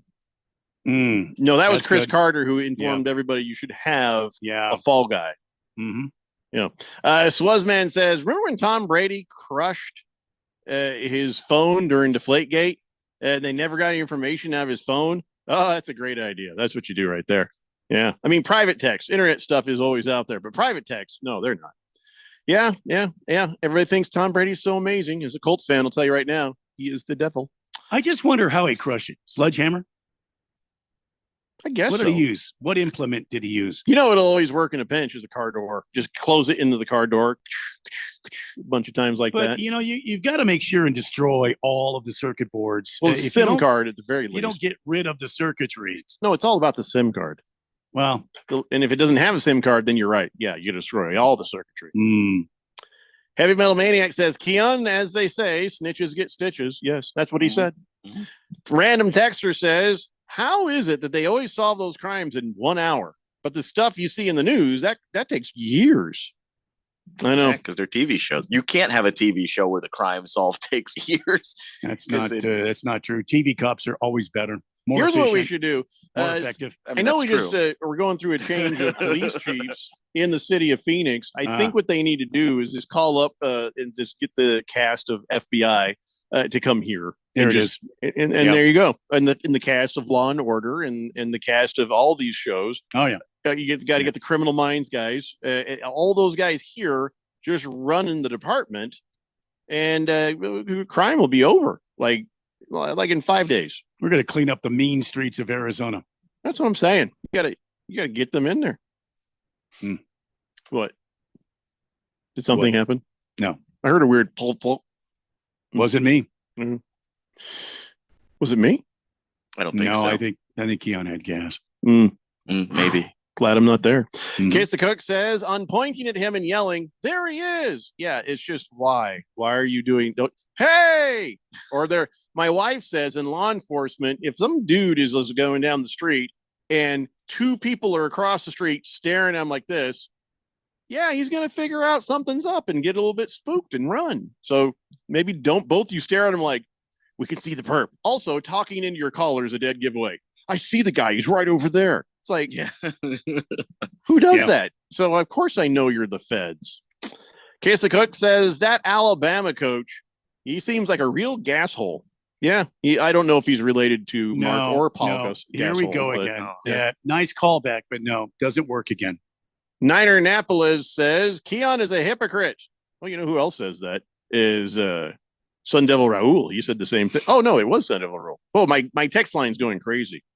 He says, you say it's okay that their ball is smaller and the 3-point line is closer, but the height of the rim has to be 10 feet. Whatever. The great Keon. Well, I never said I was great. And also I said I would prefer that they move the 3-point line back and that they change the size of the ball. Everybody but they don't consult me. I literally said that. How can are you deaf? He has long hair. He has long hair. Maybe he's just muffling it. Yeah. I don't. Maybe he's got a buildup of that wax stuff that gets in your ears. I do gotta say though, in his defense, I still, I feel like that that whole lowering the rim thing is not sexist. I think that's an equalizer. I'm not saying it's sexist or it's not sexist. I'm saying the game is played on a 10-foot rim. Children play it on a 10-foot rim, regardless of gender. No. So you don't change it for grown women if you're not changing it for children. Well, we do change it for children. In the elementary school, Some they all schools, have some lowered schools do, rim. but that's not true everywhere. I've just when I was in middle school, when I was in elementary school, the rim was 10 feet. Yeah. For Yeah, boys I and mean, girls. If it's the same for everybody, I'm on board. If That's it's what the same for the men and the women, I'm on board. If it's the same ball, same 3-point line, same rim height, now you're talking. And at some point, a woman then could transcend over to the NBA if they wanted, if they were a really great point guard. I mean, point guards don't dunk all the time. There's, I don't mind a little cross pollination here. Even if you're a center, like NBA, there are tons of NBA centers that don't dunk all the time. We had one here. So like there's just a he could, he just wouldn't. He just wouldn't. But that's the thing, is like if you can average a double-double and you don't, then you should be able to average a double-double and you can't if you're good enough. But no, everything should be the same. That's my stance on it. I said that from the beginning. True equality. Fish Tank says, I always love that about the show House. If there's a hunch on what this illness is and there's still more than 15 minutes left in the show, that hunch is wrong. He had to solve it in the last 10 minutes. Right. And then the first hunch was usually lupus. Yeah. Is it lupus? The one episode where they just dismissed it out of hand and then it turned out to be lupus is the single funniest episode of that show. Yeah, that's amazing. Oh, what? It was lupus this time? Really? Yeah. Oh, it's How lupus. did that happen? Hefty Lefty says Ray Lewis took that Chris Carter advice to heart. Yeah, yeah, it's true. All right, we got to take a break. I can't keep doing this. When we come back, we got a little bit of racing and a little bit of what the hell is going on tonight. And then after that, we're going to talk NFL football. It's the Daily Blender here on 1580, The Fanatic. When you use Bounce dryer sheets and your clothes look amazing, it's the sheets. Less static in your life? Yeah, it's the sheets. Smelling fresher than ever? It's the sheet. Oh, so soft fabric? Ooh la la. It's the sheet. Less wrinkles on your clothes? You know it's the sheet. Bounce dryer sheets. More freshness, more softness. Less static, less wrinkles. It's the sheet. Come join American Furniture Warehouse and see our amazing deals on sofas, sectionals, recliners, bedroom furniture and mattresses, dining room furniture and accessories. AFW has the latest styles, largest selection, and lowest prices anywhere. Our warehouses are full and ready for you to take your new furniture home today. At American Furniture Warehouse, you'll find the perfect items for your space at a price you'll love. Visit one of our 3 Phoenix area showrooms or shop online at afw.com. afw.com. What's up, everybody? Nick Costos here, host of You Better You Bet, reminding you to check out the show. Now, why should you check out You Better You Bet? Because we bring you the most fun. We bring you the most insightful, the most entertaining show in the wagertainment world. From up-to-the-minute breakdowns of backdoor covers, bad beats, and the cheers and tears that come alongside them. Plus, you'll get the best betting analysis anywhere from myself, Ken Barkley, and some of the best minds in the sports wagering world. So tune in weekdays, noon to 3 on Arizona Sports Betting Station, 1580 and 99.3, The Fanatic.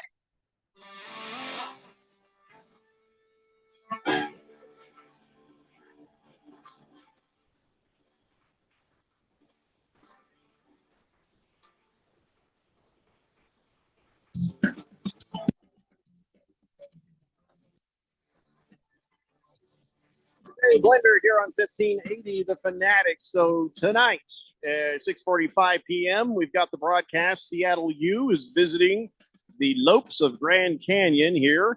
Looks like the Lopes are heavily favored in that game. I don't know that there's a whole lot to talk about with that. Well, this is the team that handed them that second loss of the season. So this is a chance. Oh, is these guys? Yeah, it was Seattle U.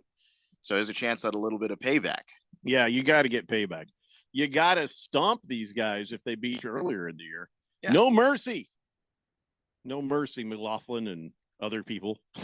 Tyon Grant Foster. Sure. That guy. Javon Blackshear Jr. Why not? How about Harrison? How about him too? Ray Harrison he's been starting to put it together lately. So, all right, not going to worry about Grand Canyon. That's always a fun game to listen to or watch. But let's talk about ASU tonight. Also, at about the same time against some trees. The Stanford Cardinals are coming to ASU, and well, ASU. I think I like their chances on this game. ASU is the favorite. The spread is 1.5 last I checked. Now that could have changed at some point today, but the money line is pretty close. Negative 105 on 15 on ASU and negative 105 on the Cardinals. So here we are, trying to just put together as many wins as we possibly can here. And I feel like this is a good opportunity for the Sun Devils to do just that. Or do I got to worry about a bunch of trees, Keon? I mean, there's a good chance for them to do that. And Stanford has, dropped, I think, several games that they wish they had back. But they're a really good shooting team. So this is going to be a test for ASU. I don't think it's a game that ASU should just write themselves out of. But Stanford is one of the better three-point shooting teams in the country. So defending the three-point line is going to be incredibly important. Really getting out there on shooters and making sure you don't go under screens and stuff like that. Like that stuff's going to be huge in this game. So there you go. ASU is tonight. GCU is tonight. And hopefully we'll get a couple of W's for our Arizona teams. Randy. I don't know if this matters to you or not. You seem a little bit lukewarm on F1. Well, I mean, F1 is kind of a different animal. It depends on your qualifying position and what team you're running with. But go ahead. What question do you have? Well, Lewis Hamilton is switching from Mercedes to Ferrari. That's what everybody is saying right now. Wow. That this is just about to happen. Hasn't been confirmed officially. Not the last time I looked. Yeah. But they say the deal is as good as done, and he'll replace Spanish driver Carlos Sainz. So this is earth-shattering in the world of F1, right? Yeah, it sort of is. I mean, Lewis Hamilton has driven his entire career in F1 in a Mercedes-powered vehicle. When he started with McLaren, they had the Mercedes engines in that, and then he has been driving for the past several years for the McLaren Silver Arrows. He a 7-time world champion. He's won 82 F1 races, and he is just right now. He's the ultimate F1 driver, and everyone wants to be like Lewis Hamilton. And boy, for him to go to Ferrari, I wonder how that's going to affect the Ferrari team. Ferrari is probably the biggest, one of the top three. You've got Red Bull, you've got Ferrari, and you've got the Mercedes Silver Arrows. That are the three big competitors. Now, I will say McLaren has been coming on lately, but for this kind of a move for Lewis Hamilton, especially this time in his career, he's not a spring chicken. He's 39, so it's going to be interesting to see how he jumps into that Ferrari and what kind of an effect that has on this team. What kind of technology he can bring with him. To help Ferrari kind of get over the top. It's been a while since the Ferrari has won a world championship. So anyways, there you go. Lewis Hamilton going to be with Ferrari. Don't know who's going to take his place over there in Mercedes, though. Well, they always have backup drivers. They've always got these kind of what they call development drivers that are in the systems and learning all of their technologies and driving all of their cars, substitute drivers sometimes. So I'm sure they've got a youngster in the ranks. It doesn't say anything from everything I've been reading. It doesn't say anything about who the, potential replacement is, but this is big, man. I mean, wow, this is like a shocker move. Mm-hmm. And you got to ask also, where's Carlos Sainz going? I mean, he's a talented Spaniard driver. Where is he going to go? And then, how is Lewis Hamilton going to work with Charles Leclerc, his teammate at Ferrari? It's going to be interesting to see how this all kind of shakes out. But everybody in the F1 world pretty shocked about this. Henry, our friend from Jamaica, says, did someone say F1? That's a tough choice with two ladies. Get it? He says, get it? I feel like it's a 2-minute penalty right there. Yeah. He did say, looking forward to listening to the show at 11 p.m. in London this summer. Henry, I need to know, Henry, are you in Jamaica right now and you're on your way to London? Or how are you such a worldly person? You can text it in, even though you're suffering a penalty right now for for Yeah. that line. 888-368-1580. We've got an hour and a half, Randy. We've got an hour and a half. We've neither Which has been teased big. Yeah. and we have neither commented on the fact that officially now Dan Quinn is the new head coach of Keon's Washington Commandos. Wow. Congratulations. Thank you. He's an interesting guy because I heard early in the process that they really liked him, and I was like, huh. I heard early in the process they talked to Bill Belichick. Yeah, that's the thing. Before they interviewed Quinn, actually, they talked to Belichick. I think, a lot of the fans wanted to go in the direction of a Ben Johnson, who obviously decided to stay in Detroit and handle business up there.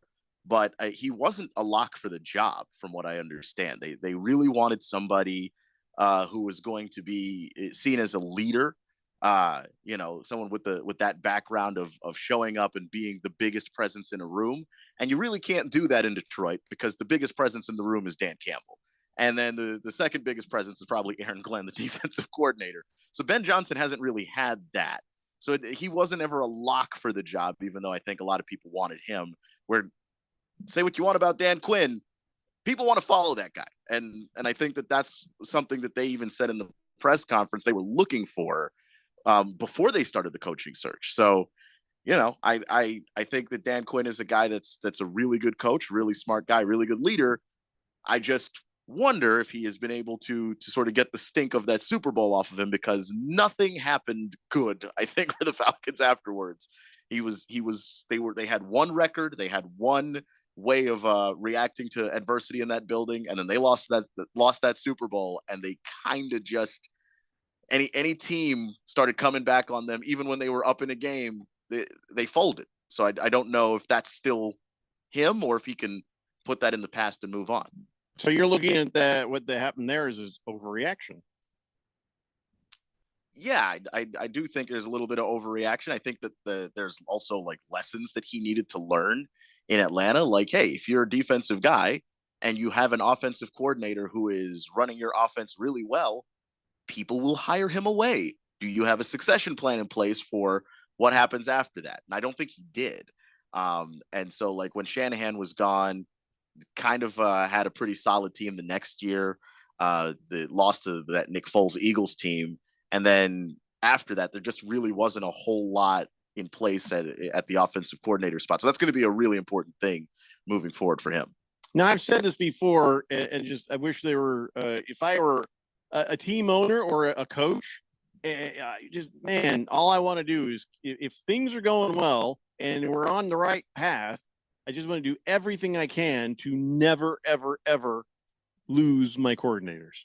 I know you want to go be a head coach, but come on, man, you gotta hang with me for a few years here. You can't just leave us like this. Yeah, except that these jobs come open rarely, and if you're the hot candidate, rarely. There's a crap ton of new coaches this year. There was a crap ton, but still, like this was the 6 was a lot, where that's normally not the case.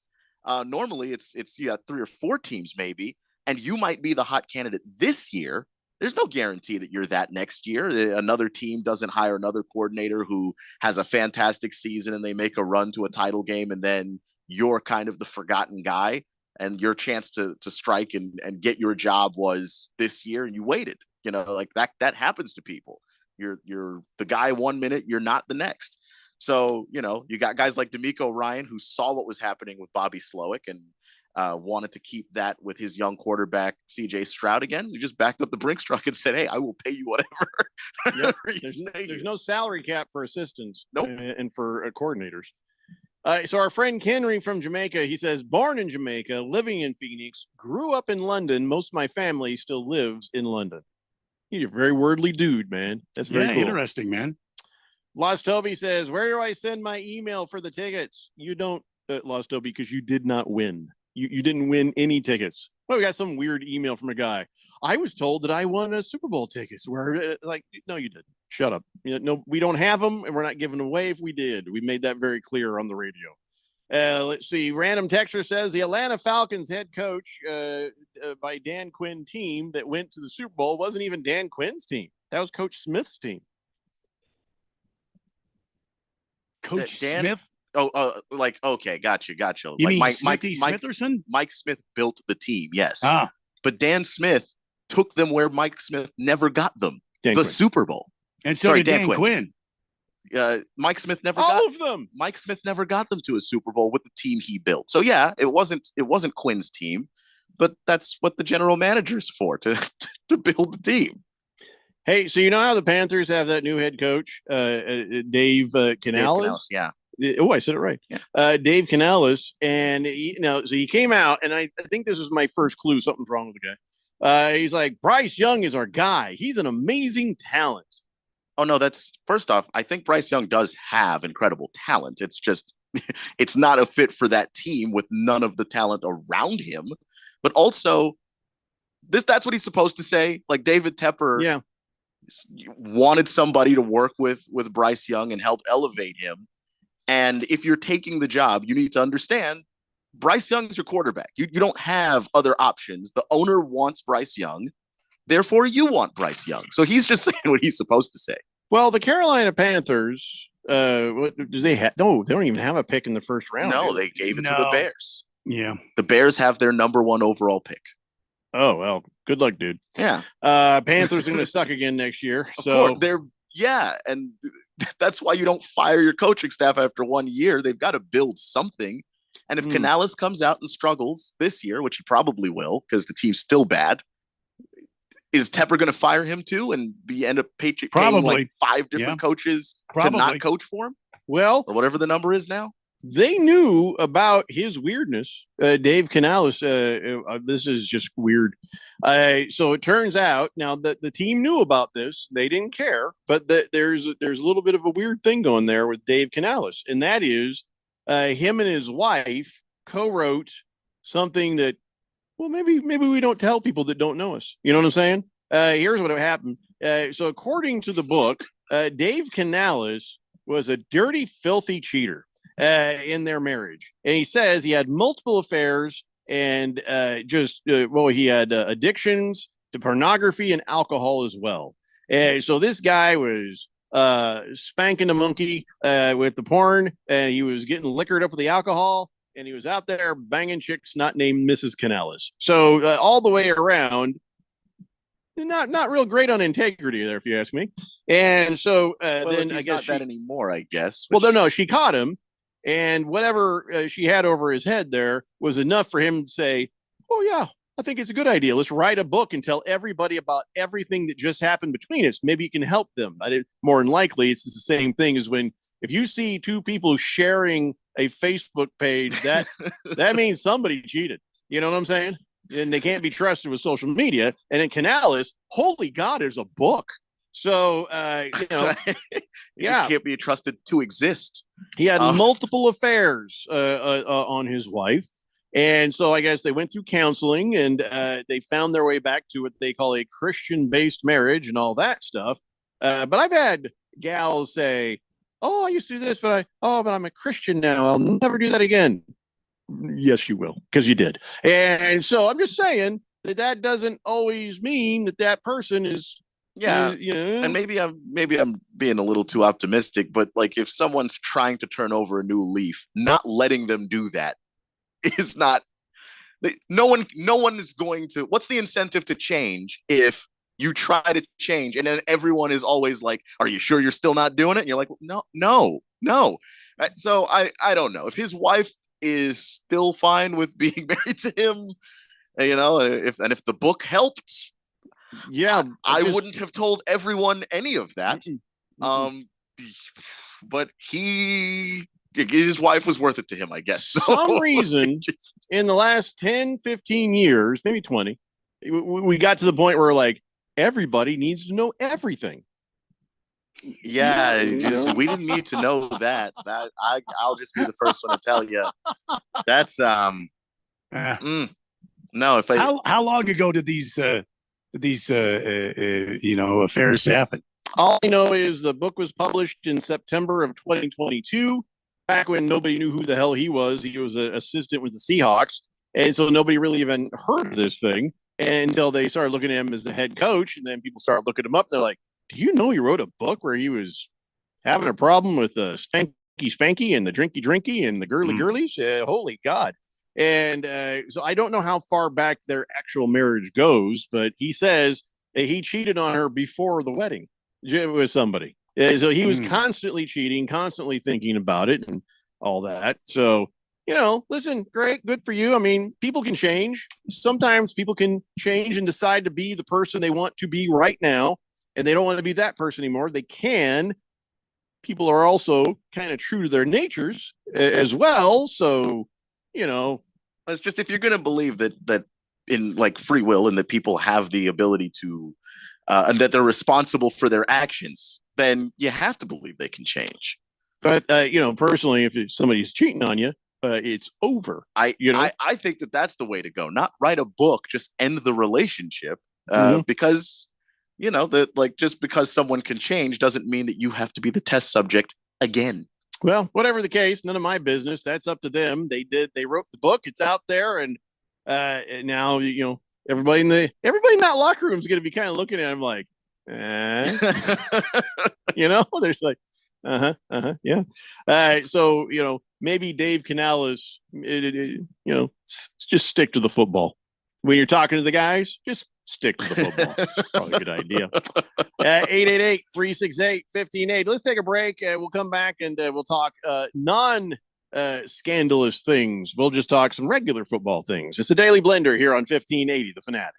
We all hear the radio ads about the IRS. They tell you to be afraid, to be scared, and they try to frighten you into calling. I'm not here to do that. Tax Relief Advocates is different. TRA is here to tell you that if you owe money to the IRS, whether it's $5,000, $50,000, or $500,000, we have a solution. It doesn't matter if you're sitting in your car, at work, or with your kids. No matter where you are, call now. 800-575-8695. Don't lose hope. TRA can eliminate or reduce what you owe to the IRS. There is zero risk to you. If we can't reduce your tax debt, then you pay nothing. Our passion is taxes and helping individuals fix their IRS problems. We have a 5-star rating on Google and Yelp and an A+ with the Better Business Bureau. You don't need to be afraid of the IRS any longer. End your tax nightmare today by visiting us online at TRA.com or call 800-575-8695. That's 800-575-8695. Tax Relief Advocates. Real solutions for real people. 2 yards should be just a nice, comfortable 9-iron for him. They're going to go nuts when he hits this thing.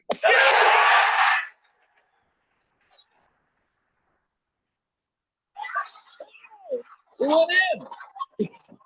The People's Open is back. See the PGA Tour's best teed up at the 2024 WM Phoenix Open presented by Taylor Morrison. February 5th through 11th at TPC Scottsdale. Get tournament and ticket info at WMPhoenixOpen.com. Hey, Jeffrey O'Brien here. And listen, a lot of us play fantasy football this time of year, and it's fun. But what you should be playing is fantasy electric bills. What's that? It's where you get with Harman Solar and they save you over 80% off your electric bill every month. Then each time you open up that bill, you're going to feel like you just won a championship.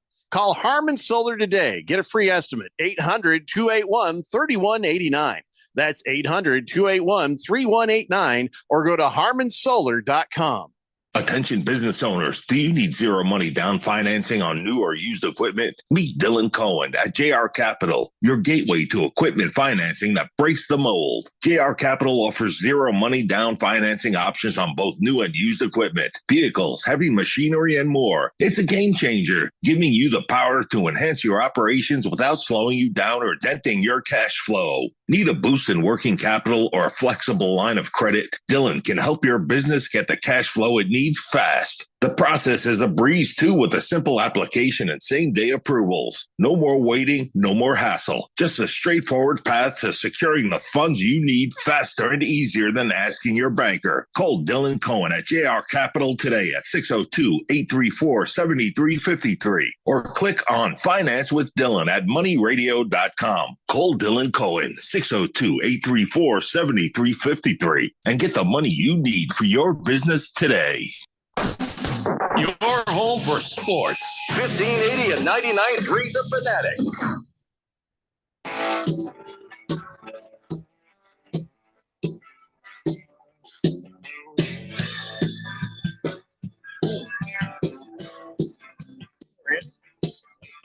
Yes, sir. was looking at my phone here. I got the link to the station weather radar that you gave me. Yes. Yeah, that super tall, 25,000 foot high thunderstorm that's kind of sitting right over there. Yeah. Is that coming over here? Yes. It's heading our way. So that's heading east from north west to southeast. Is that the direction? I'm not sure if it's going southeast, but it is heading east for sure. I can't predict the the way the storm is going to flow. I don't know. But when the wind thingy, and by the way, I think it's great that you have that indicating our wind speed and stuff. Yeah, that was my pinwheel. idea. Ron really didn't want that, but I said, let's put the pinwheel on it. It doesn't look very professional, to be honest. But it's 17 miles an hour. It says south-southwest. So that means it's coming from the south-southwest, or is it heading south-southwest? Because that's confusing. It's coming from sort of in a circular motion from the southwest. It was in California. It was off the Baja and through Southern California, and it's a big storm. 17 mile an hour wind right now. It's been kind of rotating around, and it's sort of heading east. That's all I can say about that at this moment.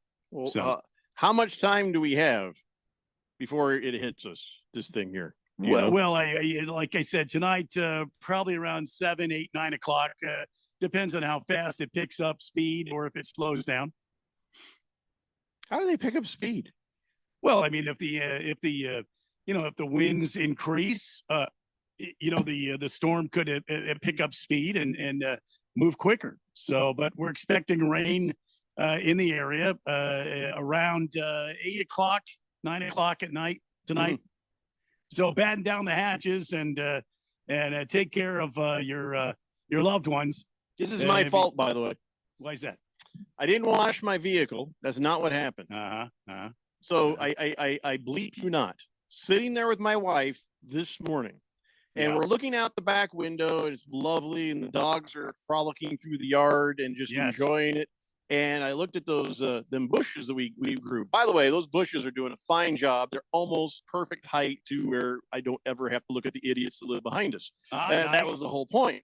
And I'm sitting there. And last year, I think it got really cold, and all the leaves came off those yellow bell bushes that we have. And now we see everything, and we're like, well, this is kind of pointless. And I was like, well, no, it'll be fine. So this morning we're sitting there, and I look, I'm like, hey, look, honey, they're still. I think we're past the most of our cold weather, and there's still a lot of leaves on them bushes. And we're like, yeah. I said maybe it'll be different this year than last. So now we have this storm coming. It's going to blow all the leaves off my bushes, huh? Well, I wouldn't say that. I mean, it's because I said that. That's why this is happening. Well, I don't know anybody that has that kind of a control over the weather, but good luck to you. Hey, remember when it rained last week? I washed my truck. I did. I washed it. I was like, hey, all right. Don't think you were the only one. A lot of people, wash their vehicles. It tends to happen when I do it. All right. So, all right then. So Big George, who has already experienced the storm that's heading our way, says, yeah, that big storm blew through San Diego this morning, caused flooding throughout the entire area. Now it's heading towards you. You're welcome. We could use the rain. We could always use the rain. Yeah. Just going to miss the leaves on those bushes. Well, I can't say that they're going to blow, away. I'm not going to say that. So Prison Wallet is on the text line. He says, it was only a couple when they played that very played golf commercial. I changed the channel because I'm so annoyed by it. I usually don't come back for about 45 minutes because I get it to another channel there. You really should talk to the promotions department. You don't want to irritate people so much they don't listen to your channel. Oh, he's talking about the fact that we've been playing the Waste Management Phoenix Open commercial, and for some reason, for the last 18 and a half years, they've been singing us the same one every year. It's the Tiger Shot. Yeah. Well, sorry. I mean, not much I can do about that, but I guess we'll see you every 45 minutes. Wilbur says Dave Canal is and his wife. And I have something in common. We both turned a blind eye. Mr. Wilbur, self-inflicted blind guy joke. Not bad. Pinocchio says, "Wait, Canales was spanking the monkey while he was liquored up." No, he just did. He was in the porn. He was into the booze, and he was into whatever lady you could get. He was just. That's what he was doing. And Hefty Lefty says Lewis Hamilton's going to be pulling up to the Broncos games now in a navy blue Ferrari with orange leather seats. Time to throw a Ferrari jacket on the Broncos statue at Mile High now. Is Lewis Hamilton a Broncos fan? What the hell? What is he talking about? What are you talking about, Hefty Lefty? I don't think.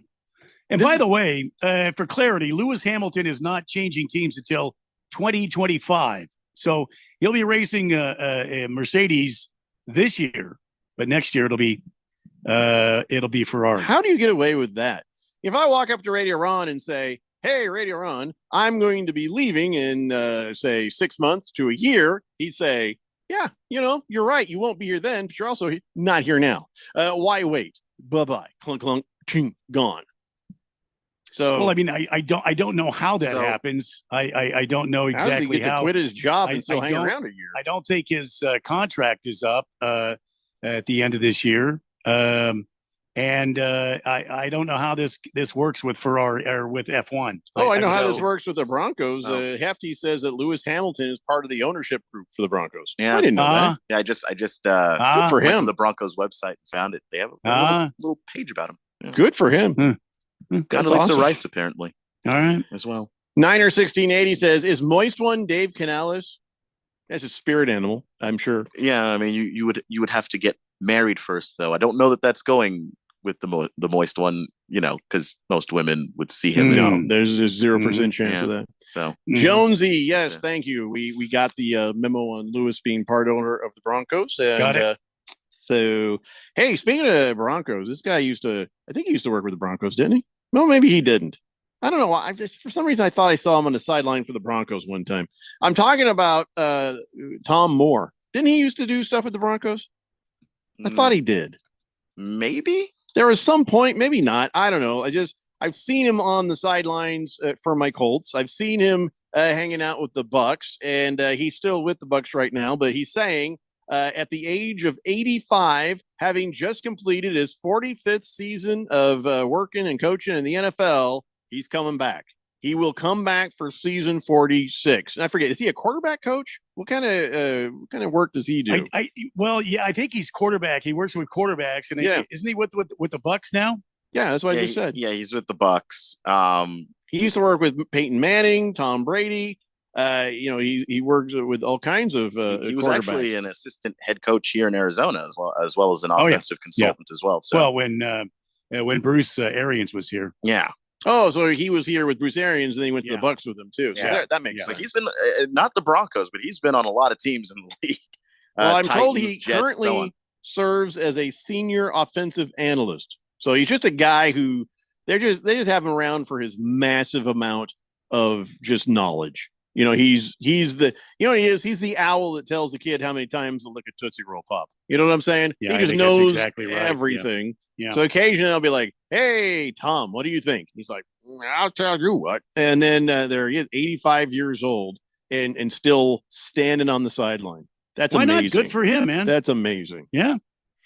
So yeah, he's been around. He has been around, and anytime he's been coaching, it says here he's overseen the league's passing leader 4 different times in the course of his career. And what he did with Peyton Manning was something for sure. And he won 4 of his MVP awards. He had 5, but he won 4 of them under Tom Moore's help. So that's cool. There's some people you see them, they're still there. You're like, why are you here? But if they have the energy and they have the ability and the clarity of mind, by God, let them do it. Let them do it. So remember we were talking about coaches and where are we getting new ones from? And it seems like a lot of familiar names, like Shanahan. Well, he's over there. His dad was over there. Yes. And then remember Lombardi? Well, he was coordinator. He got fired though. Yes. Well, now it's going deeper. It's gone to grandkids now. Chris Shula is over there interviewing for Dolphins defensive coordinator today. Chris Shula, the grandson of old man Shula. Don Shula, yeah. Don Shula, Mike Shula, Bob Shula, Herbert Shula, all the Shulas.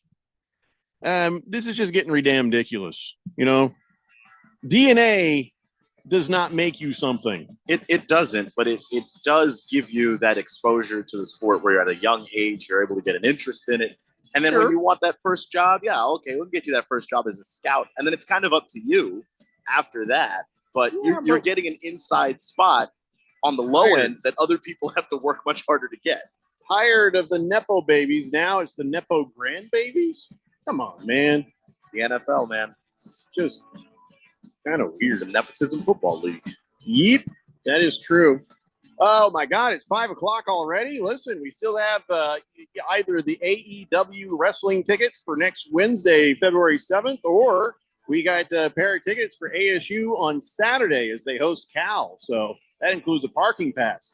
We'll get this done in the next hour, I promise. Stay with us. Hour 3 is up next. It's the Daily Blender here on 1580 The Fanatic. When you use Bounce dryer sheets and your clothes look amazing, it's the sheets. Less static in your life? Yeah, it's the sheet. Smelling fresher than ever? It's the sheet. Oh, so soft fabric? Ooh la la. It's the sheet. Less wrinkles on your clothes? You know it's the sheet. Bounce dryer sheets. More freshness, more softness. Less static, less wrinkles. It's the sheet. Hi, I'm State School Superintendent Tom Horn. Arizona has a shortage of teachers and a need to improve students' proficiency in reading and math. We need to increase teachers' income, which they deserve, and to increase students' proficiency, which is my highest priority. I'm therefore providing $40 million for one-on-one tutoring for grades 1 through 8, public and charter school students who did not perform proficient on the last state test. Learn more today at azia.gov. Sponsored by the Arizona Department of Education. One of the most common questions people ask is if they can still afford to retire on $1 million or $2 million anymore. With stocks near all-time highs and bonds at all-time lows, it's actually a great question. 2008 taught millions of retiring engineers, teachers, and other professionals a costly lesson that years of market gains can be wiped out in just weeks of market losses. Not a problem if you're 30 years old with a few decades to make it back, but not if you are in retirement or almost there. I like to follow the 30-50-70 rule. The closer you are to 50 or 70, then at least 30 to 50% of your money should be kept safe at all times, like in an uncapped, principal secure, next generation annuity. Come and see why. Call leading annuity authority Steve Jurich now at 480-902-3333. Guarantees rely on the financial strength of the insurer, so compare with Steve. Call 480-902-3333 and visit iqannuity.com. Attention business owners, do you need zero money down financing on new or used equipment? Meet Dylan Cohen at JR Capital, your gateway to equipment financing that breaks the mold. JR Capital offers zero money down financing options on both new and used equipment, vehicles, heavy machinery, and more. It's a game changer, giving you the power to enhance your operations without slowing you down or denting your cash flow. Need a boost in working capital or a flexible line of credit? Dylan can help your business get the cash flow it needs fast. The process is a breeze too, with a simple application and same-day approvals. No more waiting, no more hassle. Just a straightforward path to securing the funds you need faster and easier than asking your banker. Call Dylan Cohen at JR Capital today at 602-834-7353 or click on Finance with Dylan at moneyradio.com. Call Dylan Cohen 602-834-7353 and get the money you need for your business today. KQFN Tempe, also transmitting on K25CD Phoenix at 99.3 FM and K240 Fountain Hills at 95.9 FM. It's time for the third hour. All right, people, settle down because it's time. Time for what? Showtime. When does it start? Right now. 3, 2, 1. Let's get on with the show. Let's do it.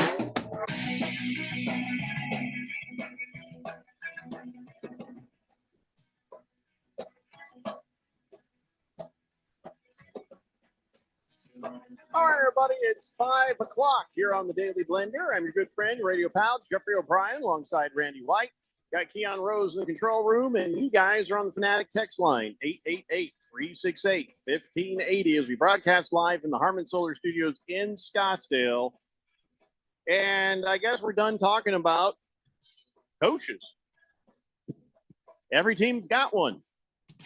Every team's got a coach. And Bill Belichick was left standing on the outside, although Jerry Jones still speaking lovingly about him. The Eagles had Bill Belichick on their radar, and some people will say they still do. So I feel like there's some teams that are going to be holding Bill Belichick over the current coach's head, saying, "Hey, you better get this act together there, because we got Bill Belichick on speed dial. We could fire you in a heartbeat and have him in here right away." So Belichick's one of them, but what about Pete Carroll?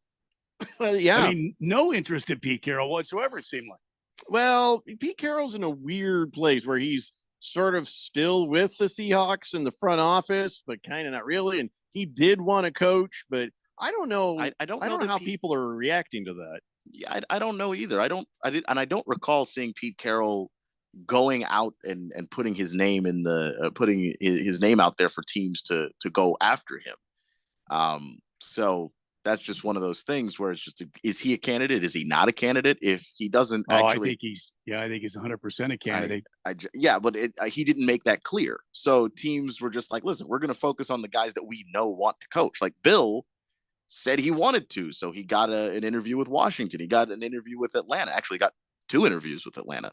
So he made it pretty clear. There was a clean break with New England. I'm looking to coach. Pete Carroll might still be interested, but I don't think he made it clear to everybody that was something he was looking to do. Random texter, yes, we do think Bill Belichick doesn't have a job because he wants too much team control. You know, that's an absolute fact. I mean, that's what they said in Atlanta. He's quite old, and he has not coached great the last couple of years. So there's more than one reason Bill Belichick doesn't have a job, and I'd say a nice chunk of it is self-inflicted. Yeah, it's just the way that the Patriots haven't been able to acquire talent in the ways that they used to. Teams are afraid of that, of putting that control in Bill's hands and saying, "Hey, build us a winner." There was a time when if Bill Belichick were available and he wanted GM control, he would have gotten it. We're just not at that point because he hasn't put together winning teams in a while. Mm-hmm. And so, Bill Belichick's coming to NAU, huh, Hefty Lefty? He could have all the control there he wants. Yeah, but you'd have to recruit. And I'm telling you, most guys who have been NFL guys their whole lives genuinely don't like recruiting because it's just, hey, I'd like to spend time with my wife and kid. Oh, that's right. I have to travel to Idaho and try and convince a left guard to come join my team. It's just, nobody likes it. It's not fun. So I just read something from Beer Bob.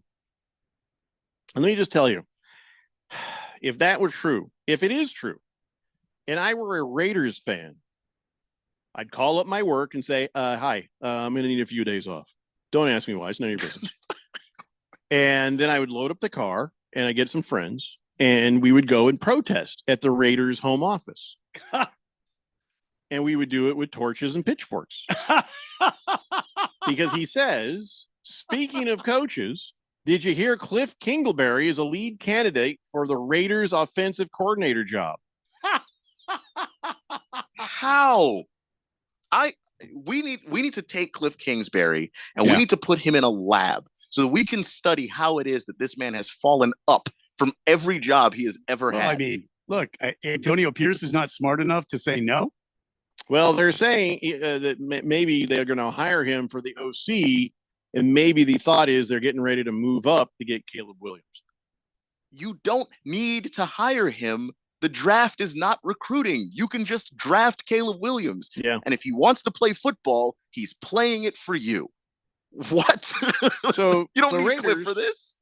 Raider fans, so do as I just showed you. You call up work and you say, I gotta be out for a while. Don't ask me any more questions. Unless you're a Raider fan, you can join me.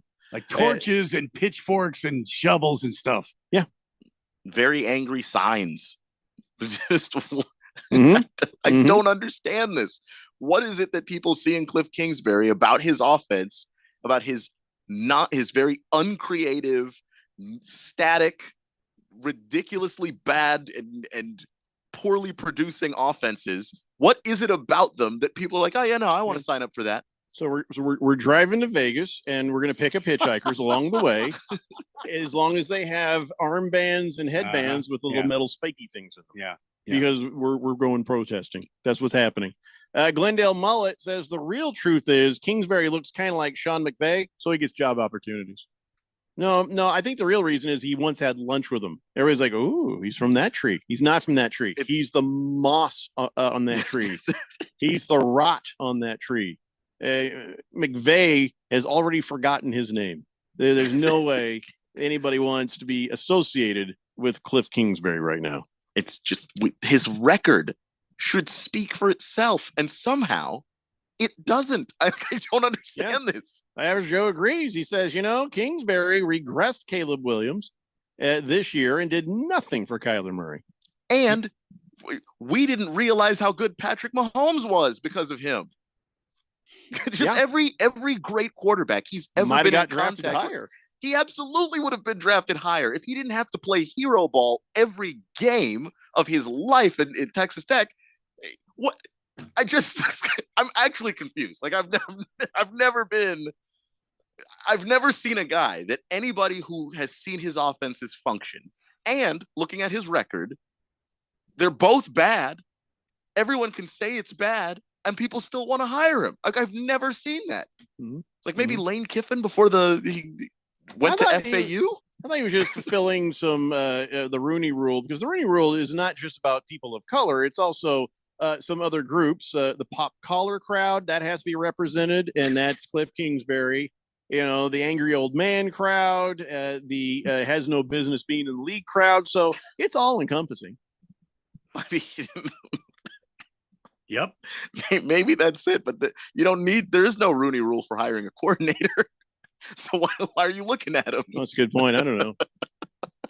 But all I know is there's a protest heading for Vegas, and it's going to be ugly. Do we care what Tom Brady's dad has to say about Bill Belichick, especially when he's not saying anything new? He's like, Bill is tough. He runs military system, different generation. Bill's a great, great, great coach, but his interpersonal skills are horrible. That's the bottom line. How many times has he said back in 15 or 16 that he wanted to win without Tommy? Well, he went without Tommy. He didn't know what he was losing. And then, you're losing more than a quarterback. Ego sometimes gets in the way of things. I think it did with Bill. Now in a situation where he's gotten crucified in the last few years by everybody and a lot of luster, it's come off his rose. Hey, all we wanted to know is if you wanted some more coffee, sir. I don't know why why are you telling me this? I don't know. His luster has come off his rose. Yeah, I don't get that either. I'll be honest. Bill Belichick, he's not a people person, is what Tom Brady's dad is saying. So I really miss the days when family members and wives and just stayed away from the press instead of sitting there every little thing, getting people in trouble. By the way, you know how much Jim Harbaugh is making? $16 million a year. $16 million a year. Is that the highest paid coach we got now? Yeah, I think so. Boy, he better come out worth it. You know what I'm saying? I mean, these Chargers better win something. Yeah, I mean, that's what they're banking on, though, because the Chargers are one of those teams. I actually kind of like the Chargers for Belichick when the job was open, because they have the talent on the team. They just need to be coached well and, maybe fill in some of the spots that Telesco didn't exactly fill in there. But yeah, they're expecting him to be worth that amount of money. That's why they're paying him that. They're expecting him to come out of the gates being pretty successful. Gee, I wonder what's going to happen with him. If they're playoff good, then everybody's like, see, we told you so. And if they stink, then what? Then are you blaming Jim Harbaugh? I mean, well, I don't even no idea what to expect from the Chargers next year with this. I mean, I expect them to be much better. It's just like they had such a meltdown last season. They were losing games, they had no business losing. There Close were games games. where, despite the fact that you have a guy that's very well respected in the league at quarterback in Justin Herbert, he couldn't score points. I mean, like those are things that just have to get straightened out. And Jim Harbaugh, despite being a jerk with a jerk face, is a guy that wins just about everywhere he goes. Like those Niner teams that he took over, those weren't teams that people expected to win anywhere near as fast as they did. Random Texter says the Chargers, I don't know if you know this, are in the same division as the Chiefs, so don't expect much, as always. Well, or you're just seeing the formation of a Chiefs killer. I mean, it could be seen that way, but also, look, you just got to get into the playoffs. I mean, that's what the goal is, and we've seen it happen in the AFC this year. Like 3 teams from one division got in. Yeah, Browns, Ravens, Steelers. Mm-hmm. So it's not like you're in the Chiefs division, kiss the playoffs goodbye. But once you're in the playoffs, you can win a 1-game sample size. Yeah. So Micah Parsons, is he trying to get traded? Is he, because he's probably going to get the biggest contract you've ever seen a defensive player get, but he's talking some talk. I don't know if you know, Micah Parsons. Well, first thing he does is he starts. He's been quiet since that they lost that embarrassing playoff game, but boy, he decided to talk, and he's like, "Man, I was embarrassed by that game, losing to the Packers. We were outperformed, out-schemed, however you want to put it. Like they had an answer for everything, and people saying, well, why didn't you go to linebacker?" I said, well, because of course, they said you could stop the run. Well, guess what? Packages are there for me to go in as linebacker, multiple packages, multiple variations, but I can only play what's called. So he's taking a shot at the coaching of that game. And he says, whatever the call is, whatever personnel they're putting in, I'm not putting out personnel. I'm not putting out the calls. Nothing's coming from me. So, you can put wherever you want or whatever, but they're not coming from me. He's basically saying, the coaching Quinn situation sucked. He's going at Dan Quinn of all people. Yeah. And so, of course, everybody's like, ooh, okay. It's a little spicy. Micah Parsons calling out Mike McCarthy and Dan Quinn. So, okay, that's awkward for next year. But then, so Jerry Jones is like, woo, look at that guy talk. Lay it out. Well, that was awkward. He got you, Mike McCarthy. Woo, he sure got you, Dan Quinn. And then Micah Parsons keeps talking. He says, I hope we get the players we were missing because we certainly didn't do that this year. Hey, wait a minute. I think that's on me. So he's going scorched earth. He's calling out the coaches. He's calling out the owner, who is the GM. And, so he's like, what's the deal? He feels like I showed up. I did my job. I did what I was supposed to do at a super duper high level, and you better pay me. But also, I thought we were going to get some players in here to do what was necessary. We were missing some pieces, and then we still missed those pieces as we went into the season. The coaching wasn't calling the right plays and stuff. This is damn ridiculous. I'm Micah Parsons, and I deserve better. I'm Micah Parsons, and I approve this message. While he may not necessarily be wrong, I'm sure there are some reasons why you don't play Micah Parsons at linebacker.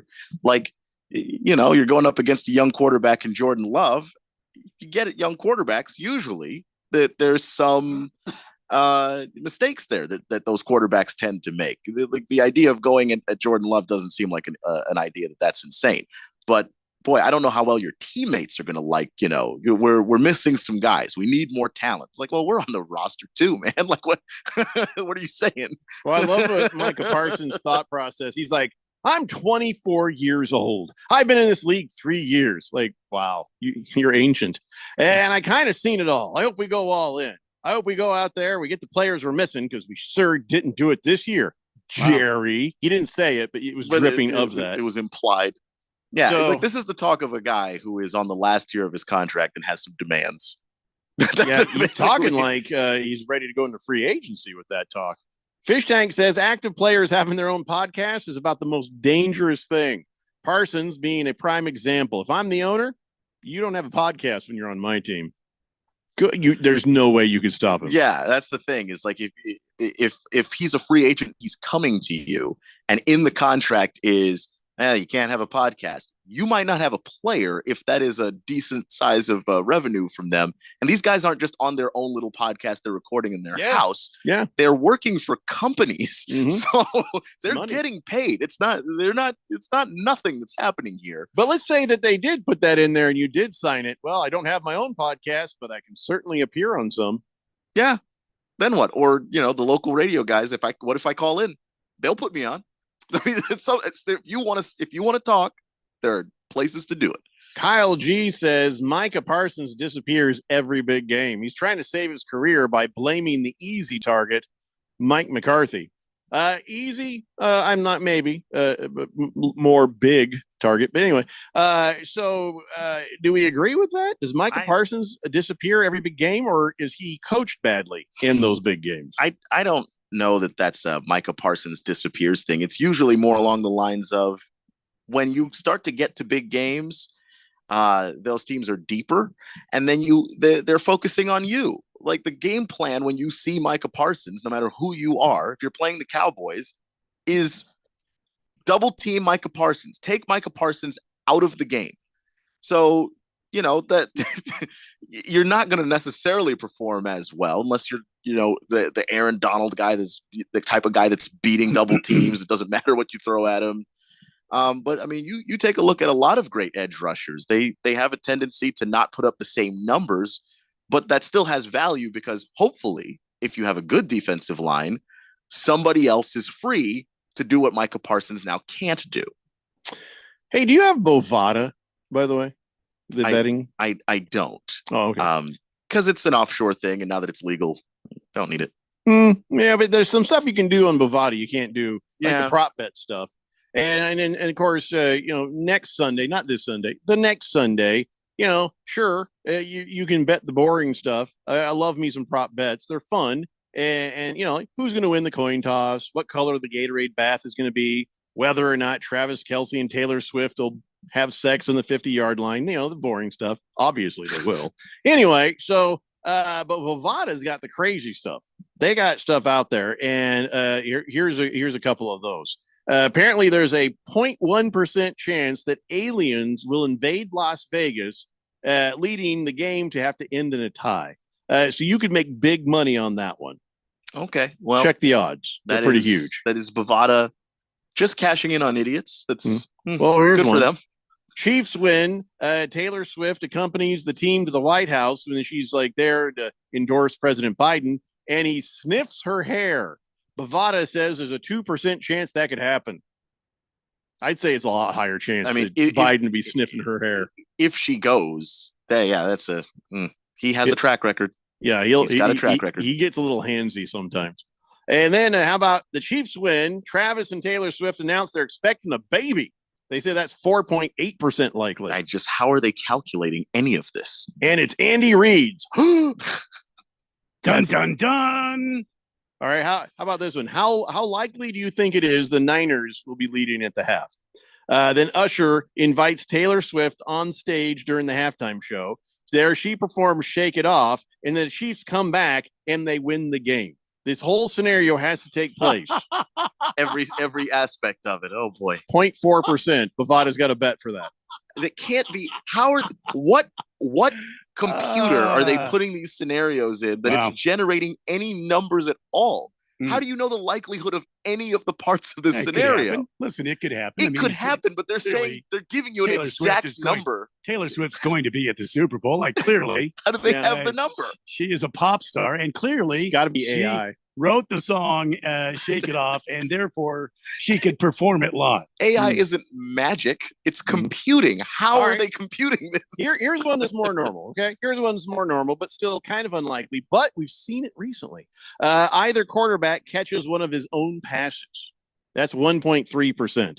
And it just happened. Remember Lamar Jackson. Lamar Jackson, yeah. Caught one of his own passes. Now, the chance that happening again this soon, I'd say it's very unlikely. Very unlikely. It seems not impossible against the Chiefs too, because I remember Mariota did it in Tennessee. He when they beat him in the playoff game. Yeah. So there's time. There's time. I'm just saying. it tends to happen to the Chiefs. So maybe Brock Purdy's in line to catch his own pass. So listen, okay, so those are the crazy ones. When we come back, let's talk about some real bets. Let's talk about some real angles and maybe some real ways that you can make some money. And if we're lucky against the spread, it will grace us with his presence with some sort of an idea about something. It's the Daily Blender here on 1580 The Fanatic. Hit the button. This is Brent Musburger's action update on 1580 and 99.3 The Fanatic. Free air-chilled boneless chicken breasts and 4 juicy boneless pork chops with your order. OmahaSteaks.com/VSIN. Now, here are the latest lines from my guys in the desert.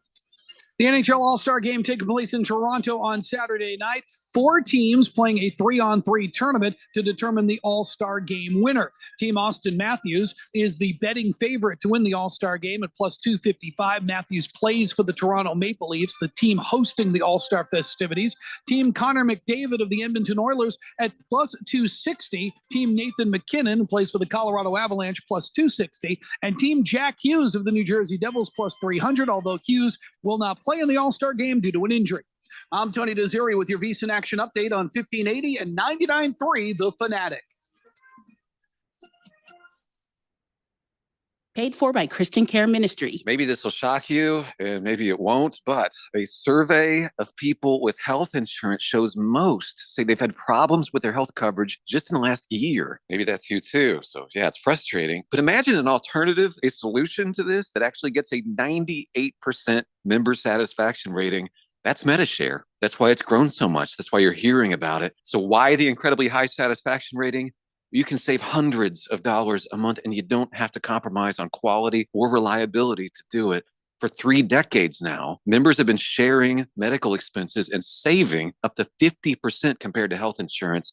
Another reason to love it, you don't have to sacrifice your values to get real value.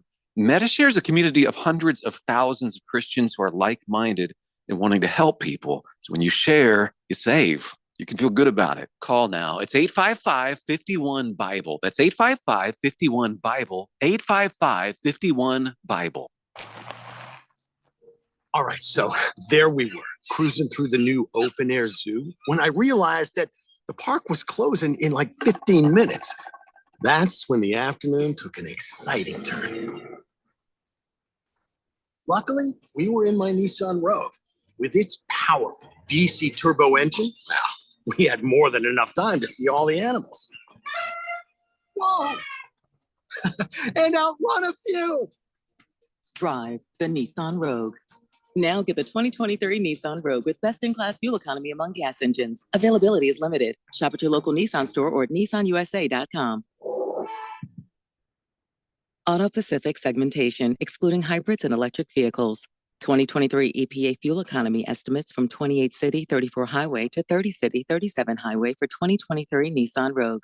As shown, Nissan Rogue Platinum all-wheel drive 28 city 34 highway. Actual mileage may vary. Come join American Furniture Warehouse and see our amazing deals on sofas, sectionals, recliners, bedroom furniture and mattresses, dining room furniture and accessories. AFW has the latest styles, largest selection, and lowest prices anywhere. Our warehouses are full and ready for you to take your new furniture home today. At American Furniture Warehouse, you'll find the perfect items for your space at a price you'll love. Visit one of our 3 Phoenix area showrooms or shop online at afw.com. afw.com. Hey, what's up, everybody? Ken Barkley here, reminding you to check out You Better You Bet. Why, you ask? Well, because we bring the fun, the insight, and all the wagertainment you need. Plus, hopefully, we win a couple bets along the way. From up-to-the-minute breakdowns of backdoor covers, bad beats, and the cheers and tears that come with them, obviously. Plus, betting analysis from some of the best minds in the sports wagering world. Join myself and Nick Costos and tune into You Better You Bet. Weekdays from noon to 3 on Arizona's sports betting station 1580 and 99.3 The Fanatic.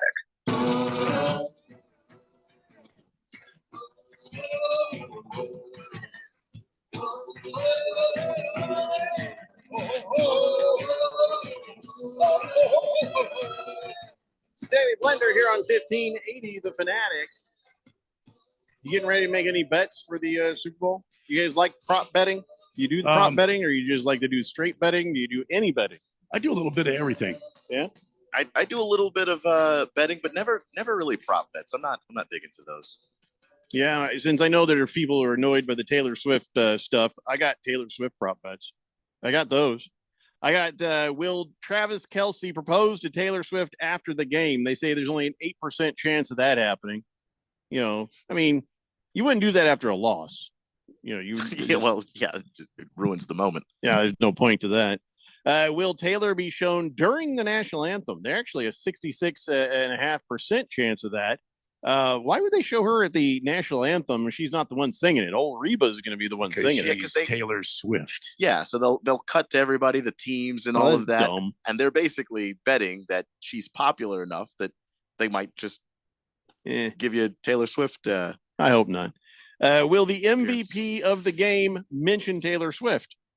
22% chance, because the only one that would be Kelce. He has the fourth best odds of getting that. I would imagine here's the order: Patrick Mahomes, Brock Purdy, Christian McCaffrey, and then Travis Kelce. But I'd say there's a possibility. He's been playing great, and he's been getting touchdowns like all the time, and he's like the leading receiver for the team. So if the Chiefs win, there's a better than good chance that Travis Kelce ends up being the MVP. Yeah, I mean, if he has another game like he did against Baltimore, 11 targets, 11 receptions, over 150 yards and a touchdown, I mean, yeah, he'll probably win it. Ham Sandwich says, was it really 1% chance of aliens interrupting the game and making it a tie? 1 out of 100 chance? Does Bovada know something we don't? Well, I think they know exactly what Keon said earlier. There's a lot of dumb people out there. The truth is out there. Yeah, the dumb people are definitely out there. Big George says, these prop bets are stupid. Yeah, some of them are. Some of them are. But then some of them are just kind of fun. The Gatorade color's always been a fun one. Mm-hmm. Yeah. He says, only not smart American soccer fans would bet on those, except for the alien one. Oh, that's the one that makes the most sense to you? Oh, George of absolutely no credibility. He says, no, it's possible because the game is happening near Area 51. I'm sure Bigfoot will be in attendance. Yeah. Bruno Baller says, what if Taylor and Travis have a big fight before the game and she goes on stage at halftime and sings, we are never, ever, ever getting back together? That would be amazing. But yeah, it's probably not happening. But I like your thinking, Bruno Baller. I actually think that'd be amazing, because if she went up there and did sing it, we'd be like, wait a minute, what the hell just what's going on? Something going on there. Or she goes up there and makes out with Usher, which Usher would do, because he's like that. And it's broadcast, and then they cut to there's Travis Kelce in the locker room looking up at a TV, a little tear coming down his face. Yep. I'm definitely watching the Super Bowl this year. That's for me. This is Are awesome. you now? Oh, okay. Somebody has already placed a pretty big bet. Dropped $100,000. Wow. Paying out at 105, which means that they could win $95,238.10 if they get this $100,000 bet right. And what they're betting on is that it'll be tails. They're betting $100,000 in the Super Bowl coin toss. There's a sucker born every minute. Tails never fails is what they're going for. Look, I believe that too, but not enough to bet on it. Not $100,000. I mean, wow. You're dropping that kind of change on the coin flip. What are you putting on the game? On 50-50 odds? Like, at least the game you can kind of think through. Well, Mahomes is playing really well, and Brock Purdy shows up in the fourth quarter when it counts. A coin toss, what are you supposed to think through on that? Just I don't know. That's like Jeffrey O'Brien kind of money. I am not going to let a coin decide whether or not I lose $100,000. Like, just I can't do it. Heads has only won 3 times in the past 10 Super Bowls. For me, that's why I'd go heads almost, because, been a long run of tails. Yeah. Eventually it's got to go back the other way. You know what I'm saying? Like they CK says, it's been tails 4 years in a row, actually. like they said in my stats class, at some point, regression back to the mean. You just, Yep. It's going to get back to 50-50 eventually. So it sounds crazy, but there's other issues here with the sports books increasing reward points for bettors and comps at hotels. And it was a no vig plus 100 bet there. You know, maybe you got a good idea. You know what I'm saying? But I don't know. I'm not going to roll the dice on 50-50. It's really what you're doing, no matter what they say. And it's $100,000 worth of dice. It's not. It's just that's the part that's killing me. Is just it wasn't like, yeah, let me throw $100 because I'm really rich and I have just this is my pocket change. $100,000 is a lot of money. I am not doing the Javier Bardem "No Country for Old Men" air compressor through the forehead bet. What is this bastard's flipping a coin, deciding if I live or die? No, man, just do it. Yeah, just not doing it. By the way, according to BetMGM, every single state that they're in, the bets are coming in favor of the Chiefs. Everybody's betting on the Chiefs. Let me check the line. Every state, because I know the prefers the Chiefs. Yeah, I wonder what California's betting. Well, they can't. They don't have legal betting there. Oh, wonder what Utah is betting. Well, probably on Niners favored like 10-speed stocks heavily. The Niners are favored by 2. So if everybody's betting on the Chiefs, that means that the guys with a lot of money are placing very large bets on the Niners. Mm-hmm.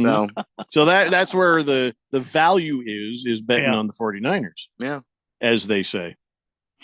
Interesting. So, boy, I mean, listen, I think the 49ers have a good team. I don't know that it's just going to be an absolute gimme and a blowout.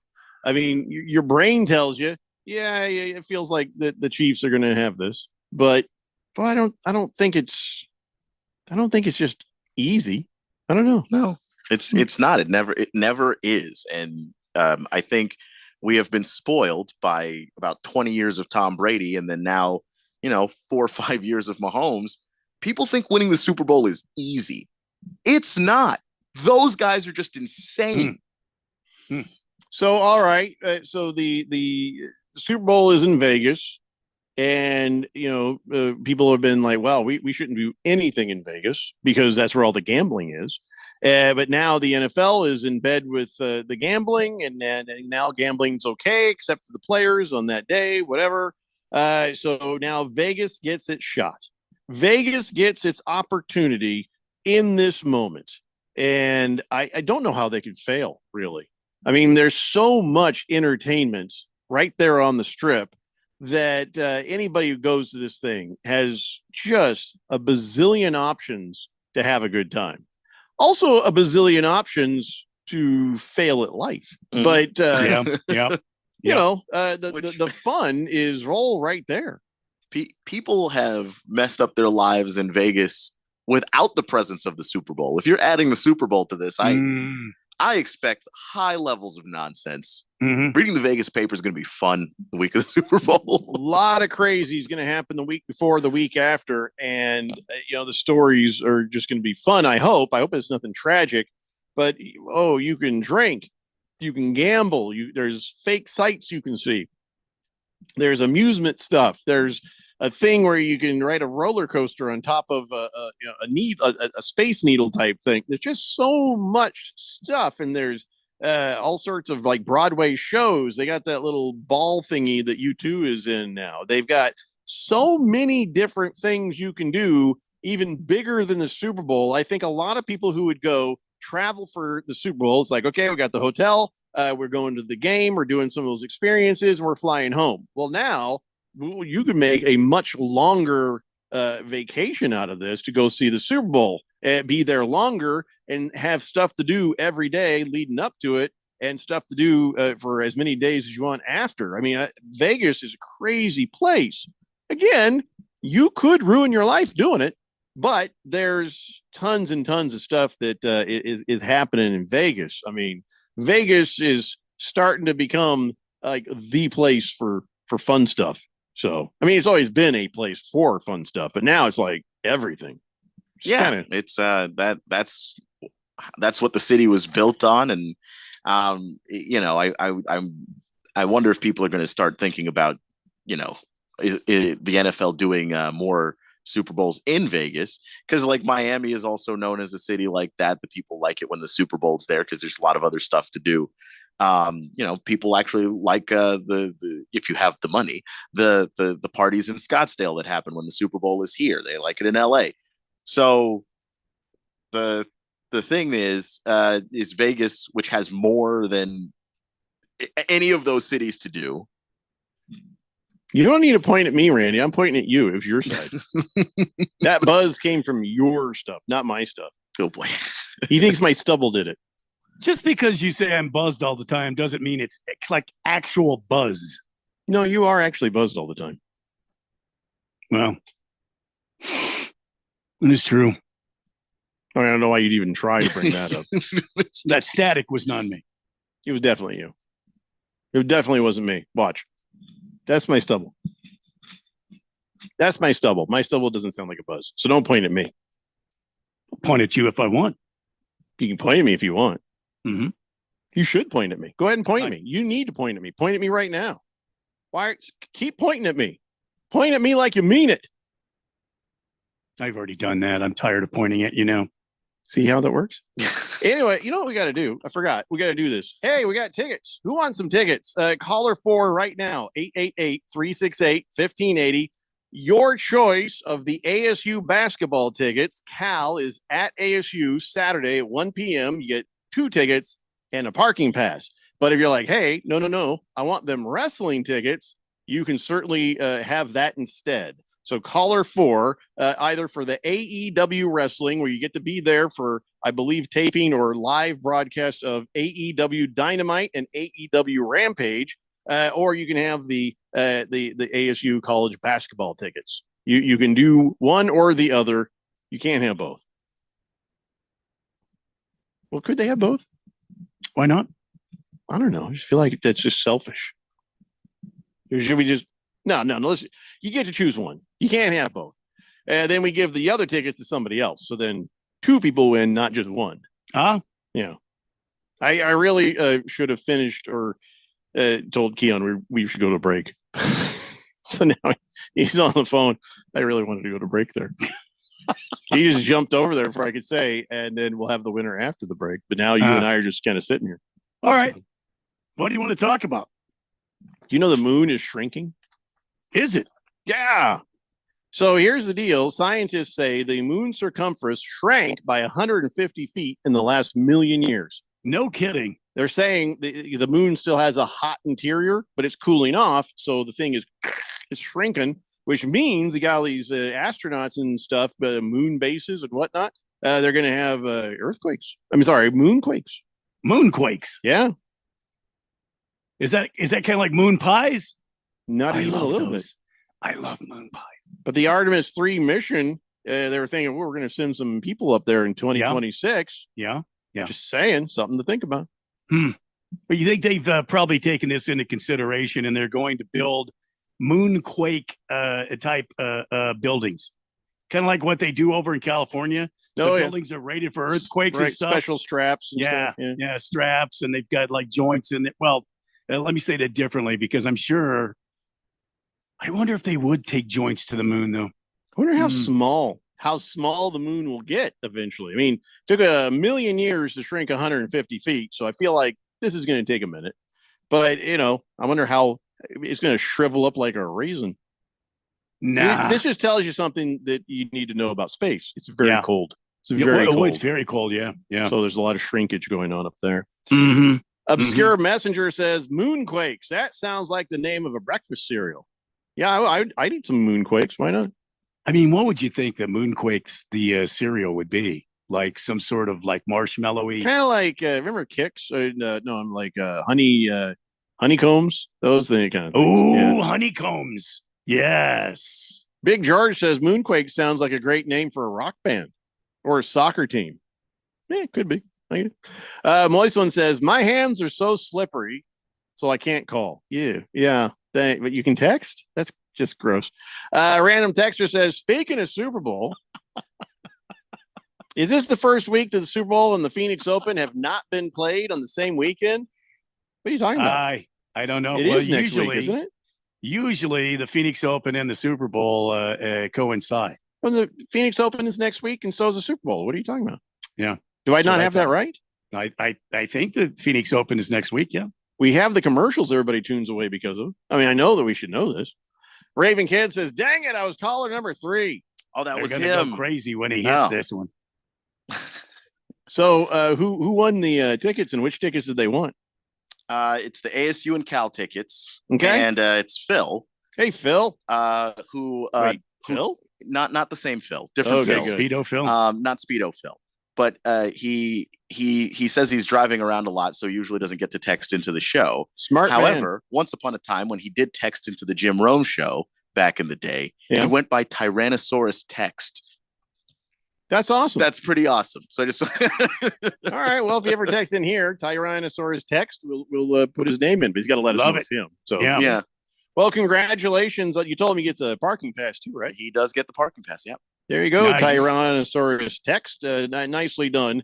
And so tomorrow we'll give away a bunch of them wrestling tickets. I'll try to give away a pair every hour tomorrow because we're just so out of time right now. So Lost Toby says Kingsbury to the Raiders. Did we get breaking news on Kingsbury to the Raiders? Or are you just trying to be funny? Come on, man. Come on, man. The Raiders they're smarter than that. Oh my God. By the way, the Rams have promoted Chris Shula to defensive coordinator. So Oh boy. and the Cowboys are interviewing Ron Rivera next week because Dan Quinn has decided to leave. Oh boy. That's interesting. I don't see anything yet about that. So Adam Schefter. Got him. Raiders are expected to hire former Cardinals head coach Cliff Kingsbury as their offensive coordinator per league sources. I'm so sorry, Raiders fans. Oh my God, I'm sorry. I mean, yeah, people are going to be taking off work, and boy, here we go. Some of them trying to clear this with their parole officer, just trying to get to Vegas so they can protest. My God. Random texter says Phoenix Open is 5th in Super Bowl is the 11th. Wait, the Phoenix Open starts on. Okay, random texter. The Phoenix Open starts on the 5th. And goes right up to the day of the Super Bowl. It happens until Sunday at like noon. The last day of the Phoenix Open is Super Bowl Sunday. Yeah. So this is the same way they always do it. Random text. 5th through the 8th through the 11th is the Phoenix Open this year. The 8th through the 11th. Moist One says it went in. God, I hope he's talking about that Phoenix Open commercial. I really do too. Yeah. For once. Yeah. All right, we better just take a damn break. When we come back, we've got on this date in Big Georgia sports history. It's the Daily Blender here on 1580 The Fanatic. When my daughter gets a cold, I have a secret weapon.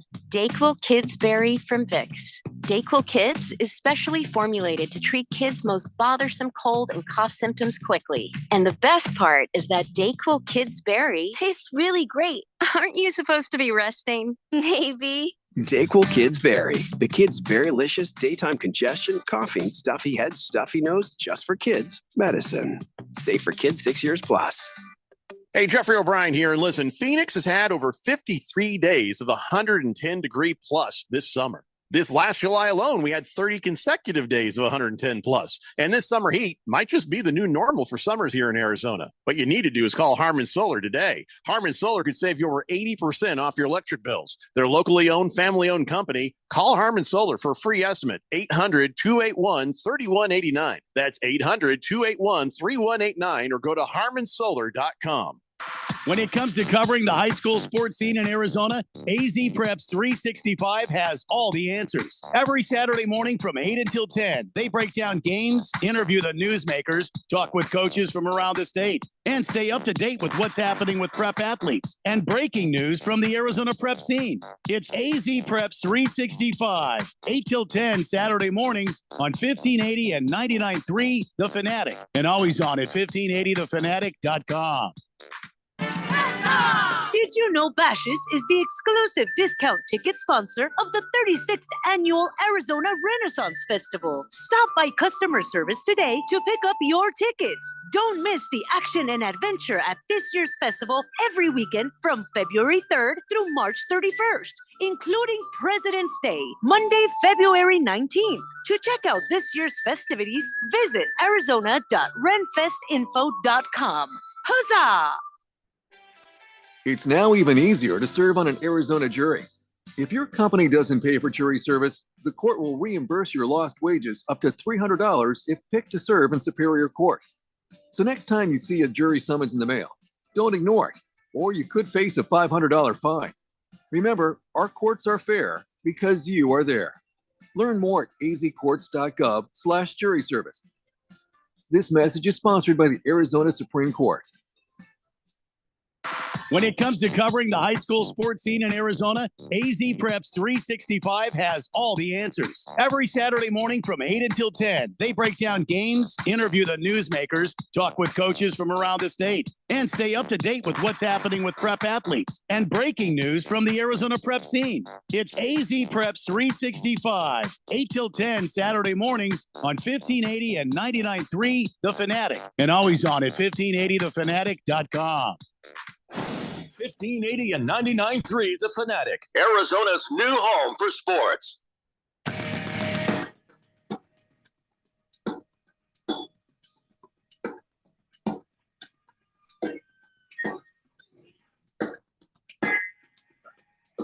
It's Dave Blender here on 1580 The Fanatic. Cliff Kingsbury. Oh my God. It was the AFC, never watched the NFC. What's going on here? That's amazing. Yeah. Or you never sent any scouts to USC to see what was going on. Just amazing. George is laughing. Tijuas is confused. Kingsbury to the Raiders, says Tijuas. Man, Antonio Pierce. Maybe he's actually dumber than we thought. I don't think he's dumb. Well, you know, about the same time Kingsbury was here, Antonio Pierce was at ASU. Maybe they, formed some sort of, a friendship. And Scottsdale pub crawls. And Kingsbury said, "Hey, listen, if you're ever head coach, remember your partner here." Wow. And this is why you might not have wanted to hire an Antonio Pierce. It's not that the guy's not going to be good at coaching, but when he's putting together his staff, what you have to draw from is all the people you've met along the way. Don't they have a GM over there? They do, but they would maybe help guide along the way on something like this. He doesn't just get to hire anybody he wants, does he? Well, it depends. Without I don't know. anybody saying yay or nay. This in a lot of cases, the coach is in charge of the staff, whoever that is. Man, Chiefs fans are just happy right now. So happy. The happiest bunch of people you can find. Todd Telesco. Wow. Is the general manager of Las Vegas Raiders. The Chargers GM who just got fired and hired. So we are I like my Raider fans. I do. It is this.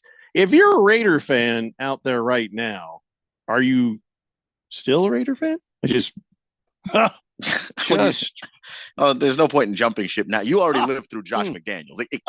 Well, I was going to say it can't get worse, but Cliff Kingsbury can get worse. As a Washington fan, I'm here to tell you it can actually get worse, and I sure hope it doesn't. How about that? I hope it doesn't, because Raider fans have been very nice to me since I moved here, and I like them. Let me just tell you, your team is not in a whole lot better shape. I don't think. Your team is in bad shape. I don't think the team is in bad shape from the front office perspective. I'll see what Dan Quinn's what his staff looks like, but in terms of the roster, but the roster was a mess before. Like that's not new. But in terms of the stuff that's just recently been changed, the coaching and the front office, I don't think that's a mess. No. Your team is the Phoenix Weather Report. More of the same. That's basically what's going to happen for you. I disagree. And I'm so sorry. You don't have to apologize to me. I don't want your apologies. I don't think that's going to be the case. You have my pity. Dan Snyder is not Take running my the show. pity. There are people in the football people in the room that they actually get So to much pity. They get to make the decisions, and I'm going to trust those decisions because they're actually coming from them. You should have and trust not issues the owner. from everything you've been through. Why? Josh Harris isn't you'll Dan see. Snyder. Adam Peters isn't Vinny Serrato or Bruce Allen. Like what are we Today's doing? the day you pick a new team, I think. No, For your own mental health. it's not. I'll be Wait, all right, man. Vinny Like, Serrano, I'm- isn't that the guy from Down the Dial? You mean he's involved with the Commandos now? That makes sense. now he Yeah. was dance. I mean, I don't know if it's What? the same dude. I don't listen to any other station but this one. So I have no idea. Yeah, But Vinny Serrato, he does afternoons down the dial, right? He used to be on I don't a know cool morning I show. don't know on if he's the same guy Rock Alternative or Station. not, Yeah. but there was a guy who was making a lot of football decisions in Washington with Dan Snyder, and It was we called the morning we did ritual not- or we did morning not- sickness. Which one was it? we did not like Vinny. No, the morning sickness, that's Holmes. Well, then it was morning ritual, So, and I yeah. can't remember the name of the guy who was the main guy, but he kind of went crazy, and he wrote a book about God, and we never heard from him again. Wow. Well, Vinny went to sports, which makes Vinny more sense. Serrato. Yeah, well, because he wasn't very interesting just sitting there, in that room. It was a weird room, to be honest. But I don't remember the name of who is the guy? It doesn't matter. Mostly, he just sort of deteriorated to doing Ron Burgundy all the time. He just did the fun, and that was it. It Wow. was like funny for a minute, and you're like, okay, there's got to be more to this. All right. Anyway, what were we doing? I don't know. You were trying to give me your pity, and you can keep it. I can't keep this pity. This pity has to go somewhere. It's going right at you. So put it on the ground. I don't know. No, I'm not. pity's I'm going not, right I'm at not taking the pity. I don't want it. Here comes the pity. I watched a team that has never done this properly.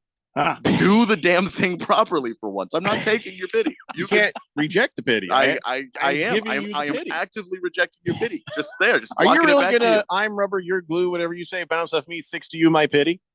Yes. Why wouldn't I? I don't want it. When you're not looking, I'm pitying you.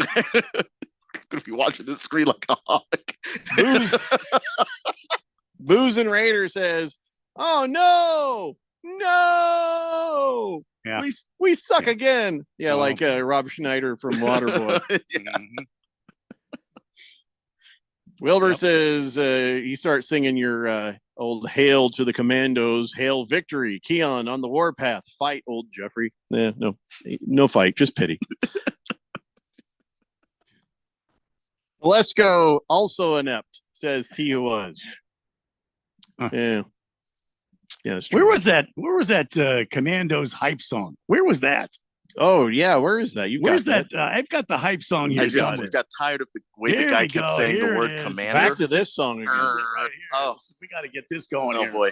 Yeah. I We actually ready. it actually grew off of me. I know. What? Pity. How does that grow off of you? I mean, listen to this thing. This thing is badass. It's awesome until right here. Hey. Why is he saying it like that? Just, Well, I don't know why. is he having a did he eat Chipotle? Is it coming back up? Like why? No, I don't know. But, Oh, pity. I got your pity. Lots of pity. Mucho pity. They should let me be in this. they should've. It's too bad. As a backup singer. All right, we got to do this real fast, ladies and gentlemen. It's time now for On This Date in Big George's sports history. I'm a Washington. Back in the year 1968, after 5 NFL titles and 6 conference championships in 9 seasons, not Bill Belichick, but Vince Lombardi resigned as head coach of the Green Bay Packers, become the team's general manager. Kind of like Bill Belichick. He named Phil Bingston as his successor, and then 1 year later, Lombardi left the Packers to become the coach of the Washington football team. Back to me, Jeffrey. How do you do for your team back in 1968? Well, did he Belichick you, or did he actually do something for you? No, he was trying to fix it, but he was really sick at the time, and I think he wasn't able to make all the changes that he wanted to. Not sick like the kids say today. You're like, no, sick as in I believe it was cancer. But don't quote he me had on the that. cancer. Yeah, yeah, the big C. Oof. Yeah. Not like your Big C, Jeffrey. It was cancer. I appreciate that.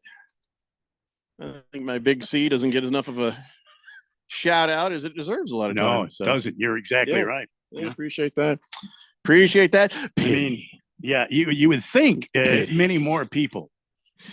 So, like We'll random talk about- times over the next few weeks, Keon's just going to be sitting there, and all of a sudden they'll see this on the screen, and not without saying anything, he'll know I've just pitied him even more. I don't want your pity. So you can continue to keep it, or I don't know, find another beaten down fan base and hand it to them. I'm good. I don't know one more beaten down than yours. So This is true, but it's not anymore. The guy beating it down no longer owns the team. I'm good. Moist one says, "Time to rise up, Big C."